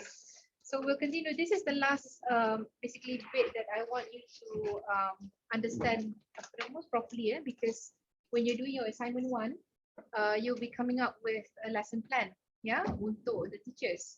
So what do we do in a lesson plan? This is Gagne breaks 9 steps, yeah, dalam 9 events of instruction. So what the 9 events are about is that you have to sort of like create tasks so that when the students go through the lesson, they actually will have a full experience of what the content is about. Yeah. So when you gain, it starts with gaining attention. It starts with gaining attention, informing learners of the objectives, prior learning simulation. That means you try to stimulate what is it that they have done before, and then you buat recall, yeah, to the to the current learning, and then present the content. After you present, you will provide guidance, meaning that after the content has been presented, there must be a way that the students actually interact with the content itself. So it's not just macam I cakap-cakap saja suka hati, lepas tu you know, students tak faham apa. Tak boleh. Yeah, there must be an opportunity for the students to understand, yeah, what is it that they are learning. So then we go to practice, meaning that there is an opportunity for them to try out what they are learning. Provision of feedback, macam tadi yang aku saya buat, I asked you to come up with all those instruction that is actually practice, yeah, and then I provided feedback like why does this set of instructions actually work? Why did this one was not very clear? Yeah? So why is it that atas okay tapi kat bawah tak berapa okay? So those things are feedback, yeah. And then from the feedback, then we assess the performance. So sometimes before going to assessment of performance, there is more opportunities for practice, so that the students and the people who are attending your training would be able to at least have a bit more of interaction dengan the content, and when they are a little bit more confident, they will do better. Yeah, they will be able to achieve the objectives that you have set out at a better sort of footing. Yeah, and after the assessment has been done, then we go to the enhancement of retention, meaning that we want to make sure that they remember what they learned. So how do we leave that behind? Yeah, so that they can actually, you know, remember that, oh, hari ini belajar tentang apa? Hari ini belajar tentang apa? Yeah. So why is it that we look at that 9 events of instruction? Is because this is familiar, right? You've seen this many times, I bet. Yeah, dalam introduction to cognitive science, cognition and learning. The human mind, yeah, it takes on every input that you receive. Yeah, every input within your environment, all of that is actually processed by your brain. But sometimes it's conscious, sometimes a lot of times it's not. Yeah, for instance, the sound of the aircon. You don't listen to it, right? Until I say the sound of the aircon, then you go like, good? The boys who just walked in, you know that in the class, you didn't even bother to turn around until I said the boys in the class who just walked in. Yeah, then you go like, oh, which boys? Oh, okay, yeah, we know that. Then it's short term again. Tak ingat tu. See my point? So all that kita actually terima because of our senses.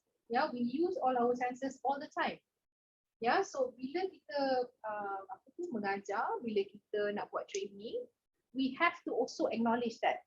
That's the reason why the environment is so very important. So katakanlah, you know, there's a truck outside building something, you know, or sending pasir or, you know, bricks outside, and there's going to be a loud noise just outside this building. Obviously, you're not going to sit like this. listening to me because you are very distracted with the sounds from outside. Imagine there's a thunderstorm. Same thing. You're gonna be like, oh my god, oh my god. You know, you're gonna be so worried about the thunderstorm, but you tak angkat, you know. So and then you go like, macam mana nak pay attention. Nampak? So our human body memang kita react to all these things. But bila kita mengajar, you have to remember the focus has always got to be on the person teaching. Yeah, and then how do you do that? You plan for it. Yeah, the person yang mengajar tu kena tahu aku plan untuk make sure, to make sure that the learning is at its optimal level, not minimal but optimal level. Yeah. So sensory register, this is where a lot of us like don't pay attention. Yeah, the rustling of the, you all duduk atas stool, it makes a sound. Yeah, but until I say something, you don't actually, register that in your head, but it is happening around you. Yeah. So when we do that, when we are training, when we are teaching, we bring attention to the things that we want people to pay attention to. That's why you support. That's why you tunjuk. That's why you tengok. Eye contact. That's why dalam Zoom, the past year, since you guys were in first year dulu kan, tak ada eye contact. There's no eye contact whatsoever. Betul? Right now pun macam, not friend mah, don't want to see. Kan? Bila tak ada eye contact, kita tak buat relational contact with other people. Yeah, so when we do that, it's like, okay, Nadira keluar, tak kenal anybody else, you just gonna go to your next class and the next class and the next class, you go like, satu classmate tadi you know what I mean? So working memory, this is the one that we need to do rehearsals on, meaning that we need to do banyak-banyak kali practice. Yeah, we need to do this practice many times. Why? Because this practice is the one that will, oh God.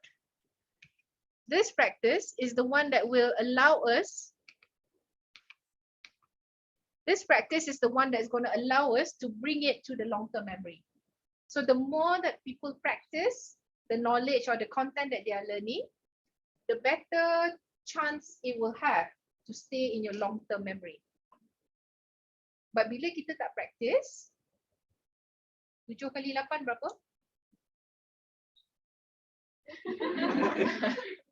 Tak jawapan. 9 kali 9.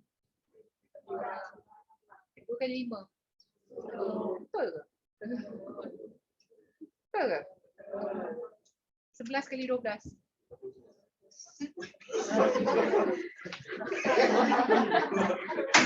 Ni kena hantar balik dekat SK Green Road ni. Now, what I'm trying to get at is, when we do a lot of rehearsals, we do a lot of practice, it will stay in your long-term memory. So when you don't use that memory, that is where it gets, you discard it, you forget it. And you go like, oh, it comes with age. The older I am, the worse I remember. Yeah, malas sebenarnya. Cognitive load. You have learned about cognitive load, right? Yes? Siapa tak tahu cognitive load? So what is cognitive load? What is cognitive load? Come on, tell me. Huh? What is cognitive load? Yes. Louder. Memory full? No, it's not what memory full. Cognitive load. Yeah, cognitive load. Tak ingat. Cognitive load. Come on. No. Voice, cognitive load.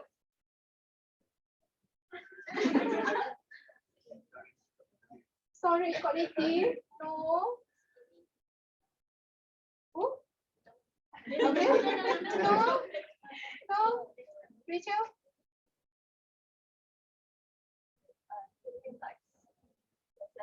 Louder, louder. We process a lot of things around. Yes, yes. But what is cognitive load?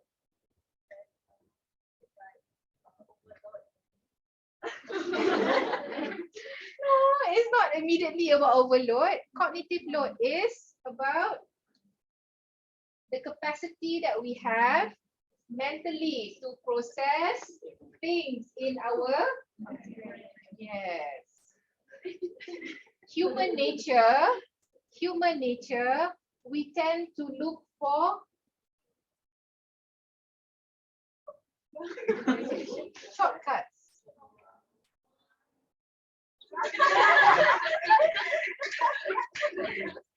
Kalau ada shortcut for anything, you will remember. Yes. Why?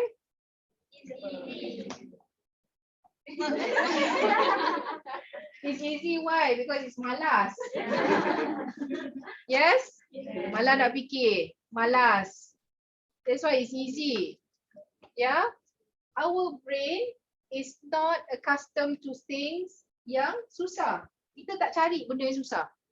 So bila ada benda so, stress. Cannot do, cannot remember, cannot perform. Yeah? I had a conversation with one of my friend's daughter yesterday, and she went to Australia. She is in Australia doing her degree. So the first year she was doing it in KL lah. So now she's in her second year, and then she had a culture shock of her life because she goes like, in class in Australia, people do not give them notes at all. The lecturers there do not give them notes. The lecturers do not tell them what to do. They have to sort things out themselves. So the first 2 months she was there, she was kind of lost because she's always like, macam you all lah. Nota tak bagi, lecturer kena marah, kan? So cognitive load berbeza. Dekat Malaysia, we have a lot of issues about spoon feeding. Tahu kan? Sebab tu buat kita malas. It's actually not good for your brain. Yeah, in order to do better and to excel better than other people, you need to sort this out yourself. You cannot be spoon-fed all the time. You cannot expect other people to tell you what to do. You have to figure it out yourself. Because when you do the mistakes, you will remember it. Yeah, when you make mistakes, you will remember it. So do as many mistakes as you want, because those mistakes are the ones that will teach you to remember it longer. Yeah, so goes to same thing here. When you are doing the mistakes, you are actually testing the storage. This storage is the one that you were talking about tadi, that cognitive load. Actually, our brain can process a lot of things. We are using probably just 1%, 2% of what our brain is able to do. Yeah, but we need to find ways to maximize it. So when we don't think, macam you all tengok TikTok kan, scroll, scroll, scroll. Nothing is going here. It's all here. Then you forget. You go to the next reel, you forget already. So, then why you do it? Why? Why? Tell me why? Oh, it's fun. Shortcut. See what I mean? Fun. It must be fun. No, not everything is about fun. Yeah. So now, going back to this long-term memory, how do we get here? We need to have a lot of this rehearsal in order for it to stay in the long-term memory. So going back to what I showed you earlier about this, yeah, providing the guidance, presenting the content, providing the guidance, practice, feedback. These are the most important thing that must happen correctly in any learning session, in any training session. Content kena betul, guidance has to be linked to the content, yeah, and it has to match. And then the practice has got to be enough in order for the instructor to make sure that this input is actually effective. This could not happen during lockdown when you guys were doing Zoom. Yeah, you get this, but this one was ignored. No eye contact ma. Kan? Zoom tak boleh buka kamera, mic tak working. We heard all the alasan. Yeah? Now cannot really. You cannot switch me off. Okay, next. All right, so the instructional events again is gaining attention. So what you do here, what happens here is that the stimuli, yeah, activates the receptors. So when you're activating, yeah, when you're activating the attention, you want to make sure that people are beginning to focus on something. Yeah, beginning to focus on something. So inform the objectives. This is where you say, okay, now that you've seen this, I want to tell you this is what you're going to be learning today. Yeah, katakanlah I start the lesson with this planes. Yeah, the ones that you guys just did. Yeah, this would be your trigger. So, oh, I've done this before. Maybe in primary school. Maybe I don't remember how it's done, but perhaps, you know, there's some way. That's why ada yang jadi kot ni. Maybe saya lipat-lipat jadi apa something because maybe, you know, akan jadi kapal terbang tapi jadi kot. Yeah, trigger of memories. Yeah. However, bila kita kata okay, objektif ni adalah untuk membuat paper aeroplane, you would focus on that already. Yeah. Today we're going to learn about trigonometry, for instance. Obviously, the focus is going to start with that. Then the content will begin with stimulating that prior knowledge, meaning that reminding you of all the things that you've learned before, so that you can relate to what is going to happen today. Do you see what I'm saying? Can you follow me right now? Yeah? Okay. Now, when we go to the presentation of the content, we try to what do you call it? Digest, yeah, the amount of information that you get from the actual content, and then from there you build on the learning guidance. Yeah, you build on the learning guidance, meaning that the learning guidance would have to be relational, yeah, to what students or your participants would be able to understand. Yeah, that's why contoh sangat penting. Yeah, giving examples is very important in teaching and training. When you don't have examples, people go like, oh, why?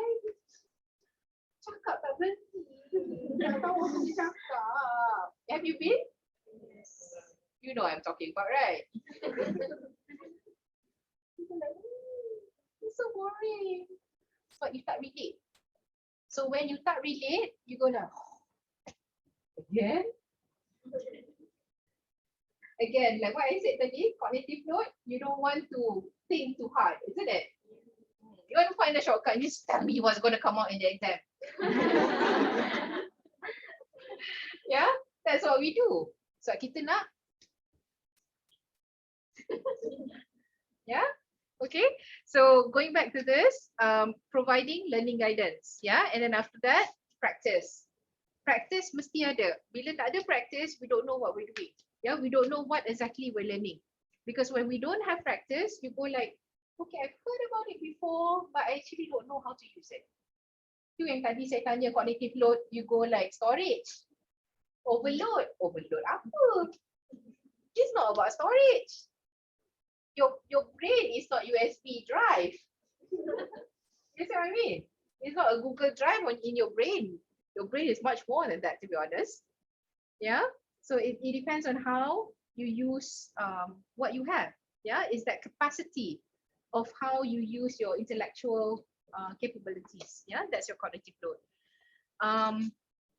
Providing feedback. So when you're doing something, how do you ensure that what you're doing is actually on the right track? Yeah, this is where feedback is important to help you restructure or reimagine what is it that you are understanding.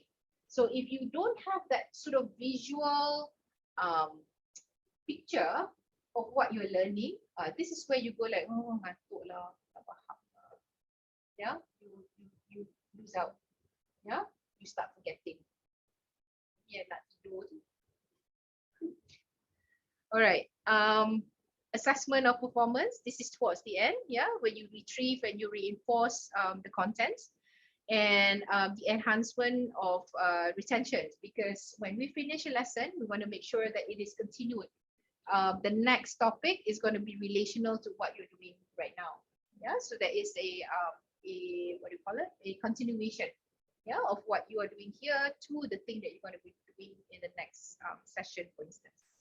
So in gaining attention, you're getting learners to be ready, yeah, to learn. So activities would include things like, you know, you come up with something novel. Like the other day, I brought my Lego blocks to one of my classes, and then I got the students to use it and to build things. They were surprised. Some of them have not used Lego for the longest time, you know. Some tak pernah pun main Lego, so they were kind of like confused kenapa tiba-tiba dalam kelas kena pakai Lego, you know. Saya ingat saya pernah buat workshop where I brought Lego as well, and then there was this retired educationist. She told me like, why are you making us do all this? You know, this Lego is actually for my grandkids. It's not for me, you know. So tapi my instruction was actually for them. It's not for children. So that's reason why kadang-kadang when we do training, we have to be kind of like aware about, you know, the type of audience that we have, and kena sesuaikan, yeah, the instruction. Okay, yeah, thought-provoking questions. You can even start with a question. Yeah, those of you macam tadi Rachel was talking about the human body, the human bones.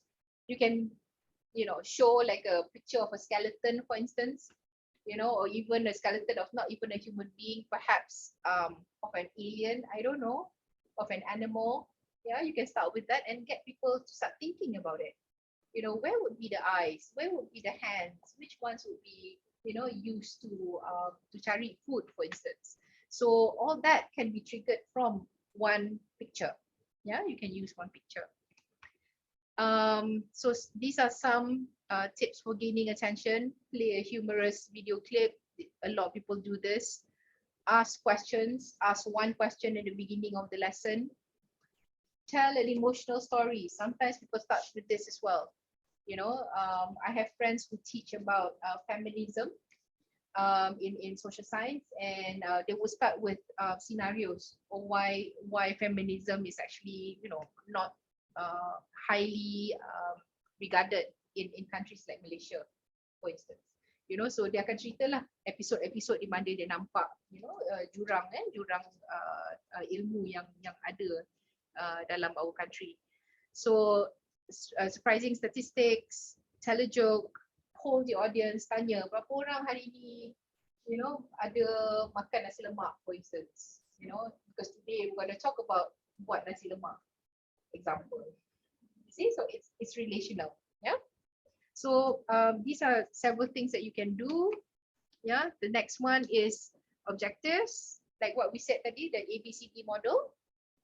Describe what is it that is required, and then we have the criteria to evaluate, and then we establish, and then we see how the learners actually establish that criteria. So it's just it's a matter of trying to understand what is it that they're able to do.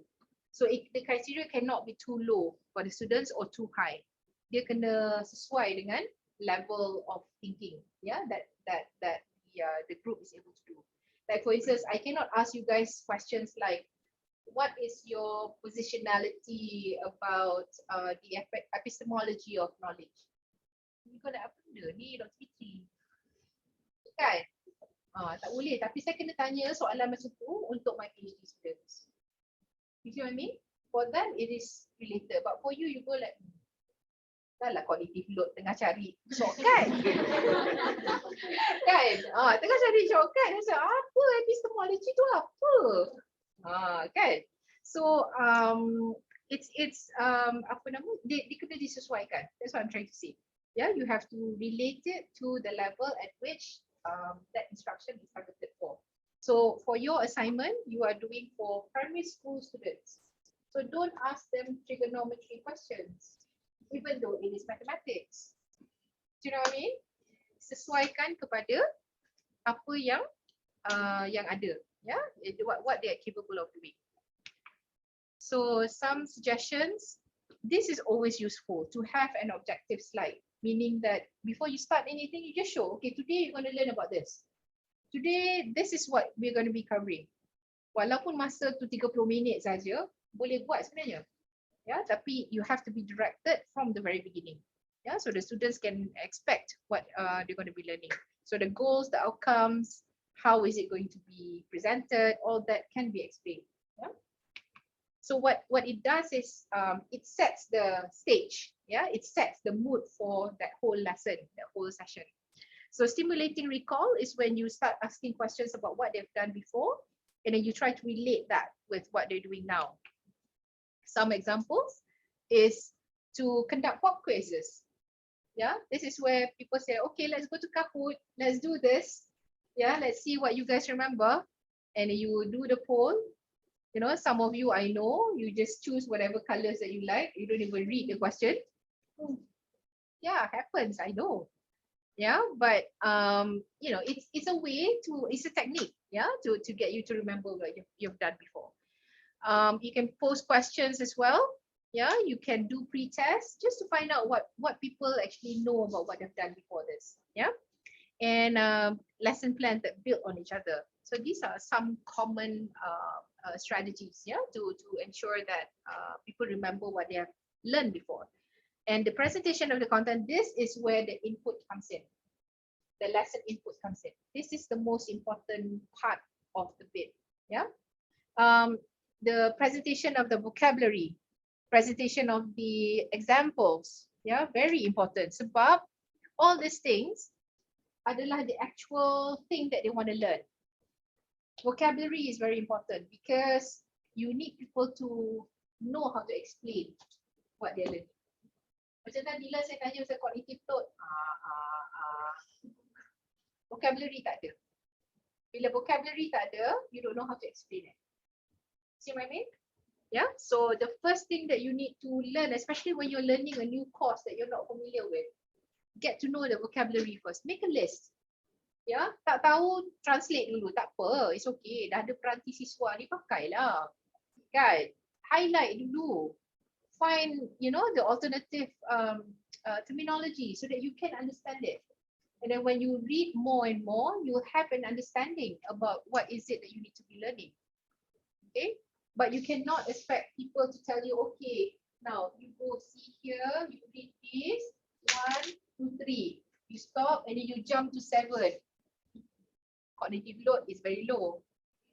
Yeah, very easy. No, you cannot wait for people to do that for you. Yeah. So when we're presenting the contents, these are some of the things that we can do. Assign something to read, watching videos. This is a lot done during the pandemic. Perform lectures, you explain what it is, or require writing or mind mapping. Yeah, I used to do this a lot in my classes. Yeah, mind map. So before the end of the class, the students would actually do a mind map in pairs, and they will compare their mind map with another pair of students in the class. So that is the fastest way sort of to get an idea whether the students actually understood what was going on in the class. Yeah. Assign activities and projects, and then do post homework assignments. So that is after the class session. So providing learning guidance is where you have the content tadi. So the learning guidance is what is it that we want them to learn sebenarnya. You want them to be able to describe something. So this is what you do in the learning guidance. Yeah. Kadang-kadang saya pernah tegur my colleagues here. Semasa mengajar, there's no activities that require writing. But the assessment for the course is actually writing. It's an essay. So you want students to write an essay, but you don't tell them how to do it. So bila sampai at the end of the semester, when you get to the end of the semester, you go like, oh, the students are not, able to write. You get angry with yourself. Like, no, because you didn't teach them how to write. So that is not fair. Yeah, that is not fair. So it depends on what is it that we want to assess, the skill sets that they must possess. So this is where we do that, the learning guidance. Macam yang tadi I asked you to do all this. This is without input. This is based on you recalling what you know. And then the instructions tadi, the ones that you guys wrote, it very much depends on, again, what you know. Yeah. So when you saw all the different examples from other groups, then you can see, yeah, how other people actually imagine their instruction. Some had diagrams, some didn't. Yeah, macam yang first one tadi, I think this group. Instructions 1, 2, 3, 4, 5. Short and easy to understand. You can actually imagine how it's done without diagrams, but it works. Yeah, the last one tadi had nice diagrams and every number actually was related to one diagram. Also another nice representation. You see my point? Yeah? Okay. So these are some examples of how we provide learning guidance. We can explain, yeah, these expectations. What is it that is needed? How the learning of that set of skills must be achieved, and then what is available for them if they want to continue to want to know more about what they're learning. So all these things are provided in the learning guidance, because you have to remember, bukan semua orang datang at the same peringkat, yeah, the same level. Some students are very quick, some students need a little bit of time. Yeah, it doesn't mean that they're not clever, they just need a bit of time. Yeah, so we have to remember that whenever we plan for any training, there will be people yang macam, okay, I need that extra 10 minutes. Yeah? Kalau saya tak dapat 10 minutes, so mungkin saya tak faham what is going on. I don't understand what's going on. Yeah. So yeah, so how best to navigate the course? These are some of the ways as to how we can guide students. Yeah. Practice, again, like what I said, activities are very important. Yeah. So when you do activities, you want them to be sure that they are involved in it. So the activities has got to be something which they can relate to. Yeah, it's not something yang macam they just go sit with the person next to them so that they look that they're doing pair work, but actually they're not talking to each other. No. It has to be something yang memang perlukan dua orang, ya, bersama-sama membuat satu tugas. Yeah. Yeah, these are some examples. Yeah. So when we elicit performance, knowledge checks, tanya seorang-seorang, tanya siapa boleh jawab apa, quizzes, tests, e-learning branching scenarios. This one is where you try to see how people relate one chunk of knowledge to another chunk of knowledge. Yeah, how they make relational cues, yeah, between one chunk to another chunk. Activities, projects, writing assignments. This is basically more hands-on. Yeah, the more hands-on students are, the more they are able to do better. The reason why I brought you guys to the school last week was this. Yeah, I wanted you to meet with people who are currently teaching in a school, in a proper school, so that you have a feel of, the kind of responsibilities that they have, the commitments that they have, what they want, what are their issues, what are their problems, what are the things that they are facing. So when you are doing your projects, Nanti, you actually have an idea in your head. Okay, these are the people that I'm doing this project for. So it's not just for Dr. Fitri. You know what I mean? So it's actually for a group of teachers in a school that you have visited, yeah, who are probably going to try out what you are suggesting. You see what I mean? So the context is really there. The context is really there. Yeah. Providing feedback. Either you confirm, a good job, for instance, you confirm that they are on the right track, you correct, you buat remedial feedback. Maksudnya remedial ni maksudnya kita betulkan. Macam tadilah yang saya buat masa saya tanya pasal cognitive load.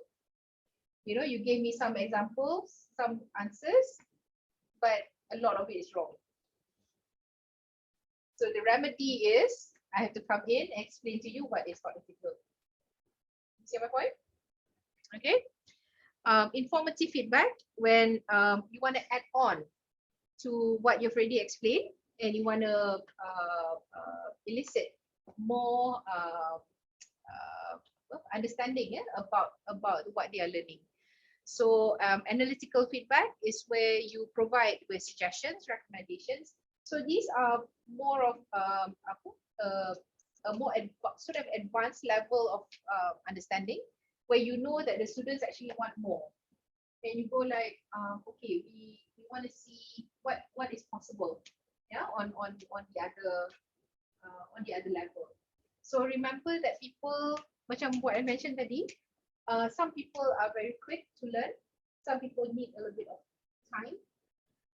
Some people need a challenge when they are learning something. Some people don't. Some people don't like the challenge. They go like, just give me whatever, you know. I'm okay. I'm happy with it. Some people would, you know, would say, no, I want an A. Show me how am I going to earn that A. You know, so their strategies of learning will be different. You see what I mean? Yeah. So some ideas as to how to provide feedback. Written feedback is always useful. Rubrics, you guys have seen the rubrics for this course, yeah, for the assessments and peer evaluation. I actually have done peer evaluations quite a lot in previous classes. And I noticed that when I asked you all know peer evaluation? You evaluate your peers, yeah, you evaluate your own classmates. I noticed that when students evaluate students, they are more strict than the lecturers. Consistently, when I was doing this, you know, I noticed that, oh my God, the students are so good at code. Like, serious. You know, markah bagi mesti rendah. I was like, okay, this is interesting. Yeah. So sometimes, you know, it's interesting to see a different perspective. I'm not saying right or wrong, yeah, but that's my observation. Okay, assessment of performance. We're looking at the different ways as to how we can see a representation of the knowledge tadi boleh dipahami ya oleh the people who are learning. How do they learn what you need them to learn? So again, going back to the objectives. That's why the objectives is very important to be described at the level at which they are able to achieve. You can't have an objective that is too high and then you evaluate them too high and then, you know, you get frustrated at the end of the day. Yeah. So it has to be in sync with what is indicated in the beginning of the lesson. Yeah. Some examples, again, quizzes, written exams, and assessment throughout, which is what we call formative assessment. There are two types of assessment. One is formative, one is summative evaluation. Yes, summative assessment. Formative assessment is the one that you do throughout. Macam you're doing the assignments, the projects, is throughout the semester you're doing it, kan? That is formative assessment. Final exam is a summative assessment. That means you have finished everything. There's one exam that you need to sit for at the end of the semester, and that is the one that's going to sort of show whether you understood, you know, the bulk of the content that you did. Okay, so that is assessment. So the last one is actually on retention, meaning that after they have learned all this, how do you want to make sure that they remember? So what are the ways as to how you can do this? Is you paraphrase the content, meaning that, okay, now that you know what is cognitive load, can you explain this to your grandmother?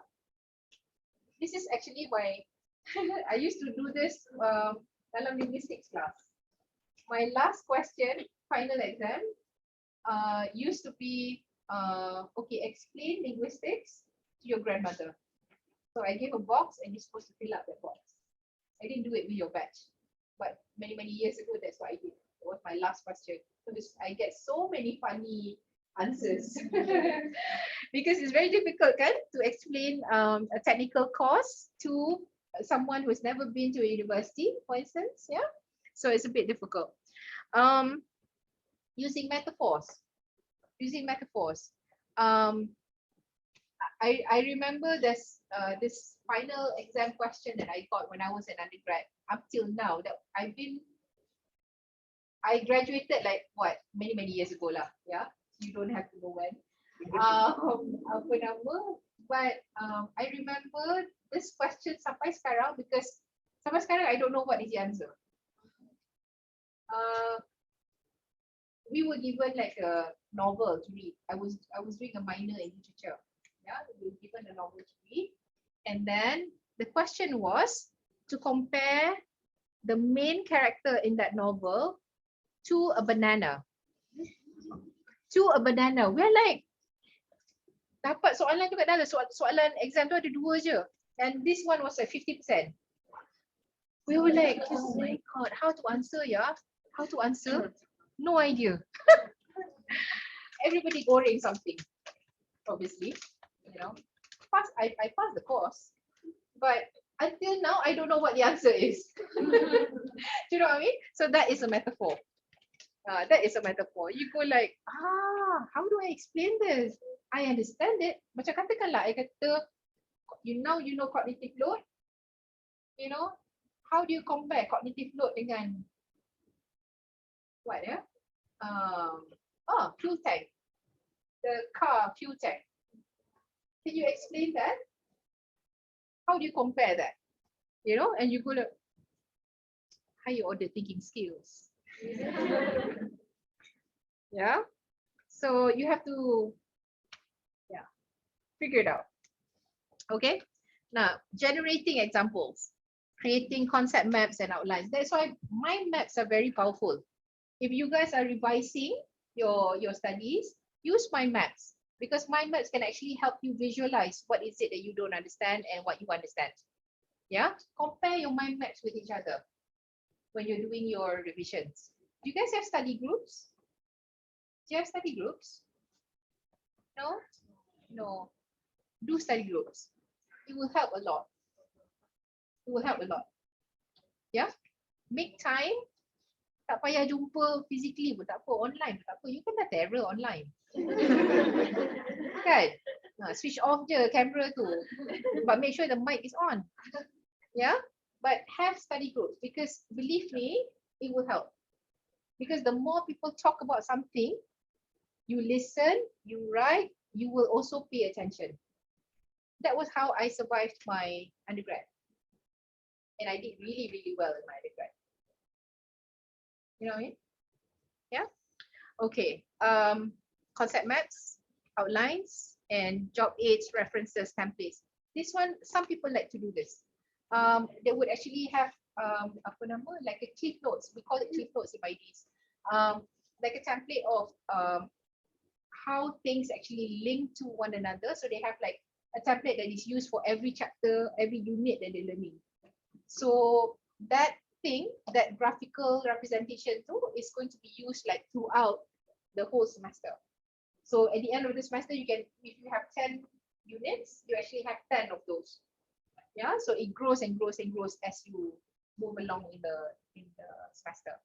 So that's how it works. Okay, so that is enhancement of retention. So these are some tips using real world scenarios, built in time for real world practice. Yeah. Yeah, real world examples are usually very effective sebab orang akan ingat. Okay, questions? Yes. The third one is recalling content, and then the illicit. Yeah. Assess performance. Yeah. Both are using pretest and recalling content, right? Recall me is about getting you to think about what you've done before. Yeah. When you are doing assessment, you are checking to see if the comprehension is correct or not. That is what you do when you are assessing the knowledge.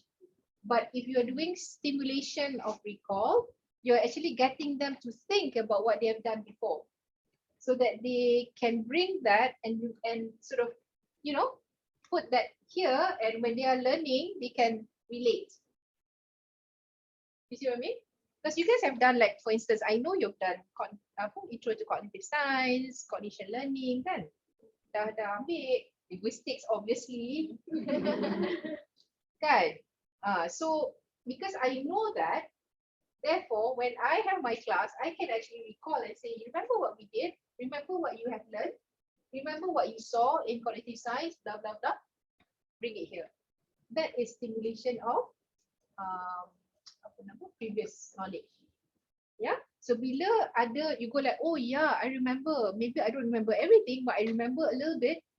You know, then when I talk about it in class, then you go like, oh, now this makes sense, because before I only looked at it in one way.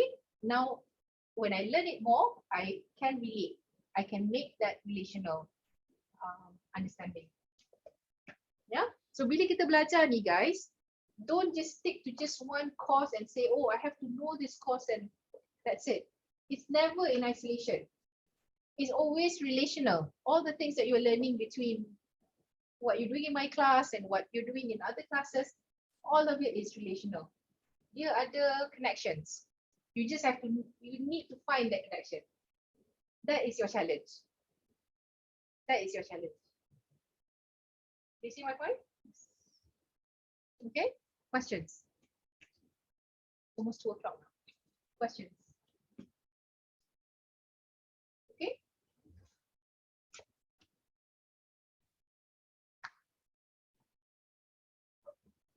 Ada soalan?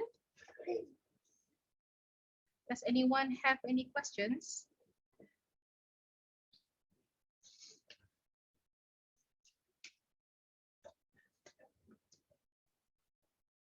You all have any questions for them?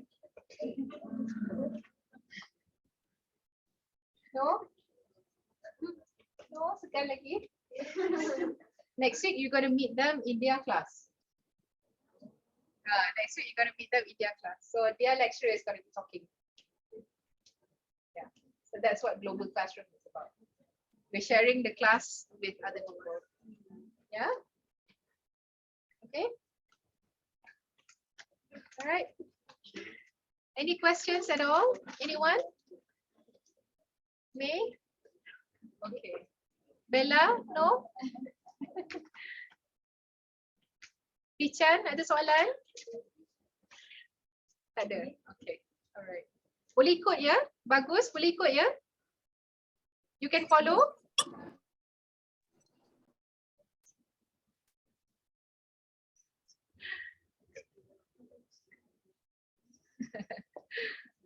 Alright. Okay. Alright, so because it's almost 2 o'clock and then they have to go to another class. So I think we'll stop it here. So thank you so much, everybody, for your time, and thank you everyone for all your effort. I'm gonna upload all of your plan study so you can have a look at what everybody has written, so you can compare your instructions with each other. Yeah. Okay. So thank you so much, and we'll see you next week. Thank you, ma'am. See you. Bye. Thank you. Thank you, everyone. See you. Thank you.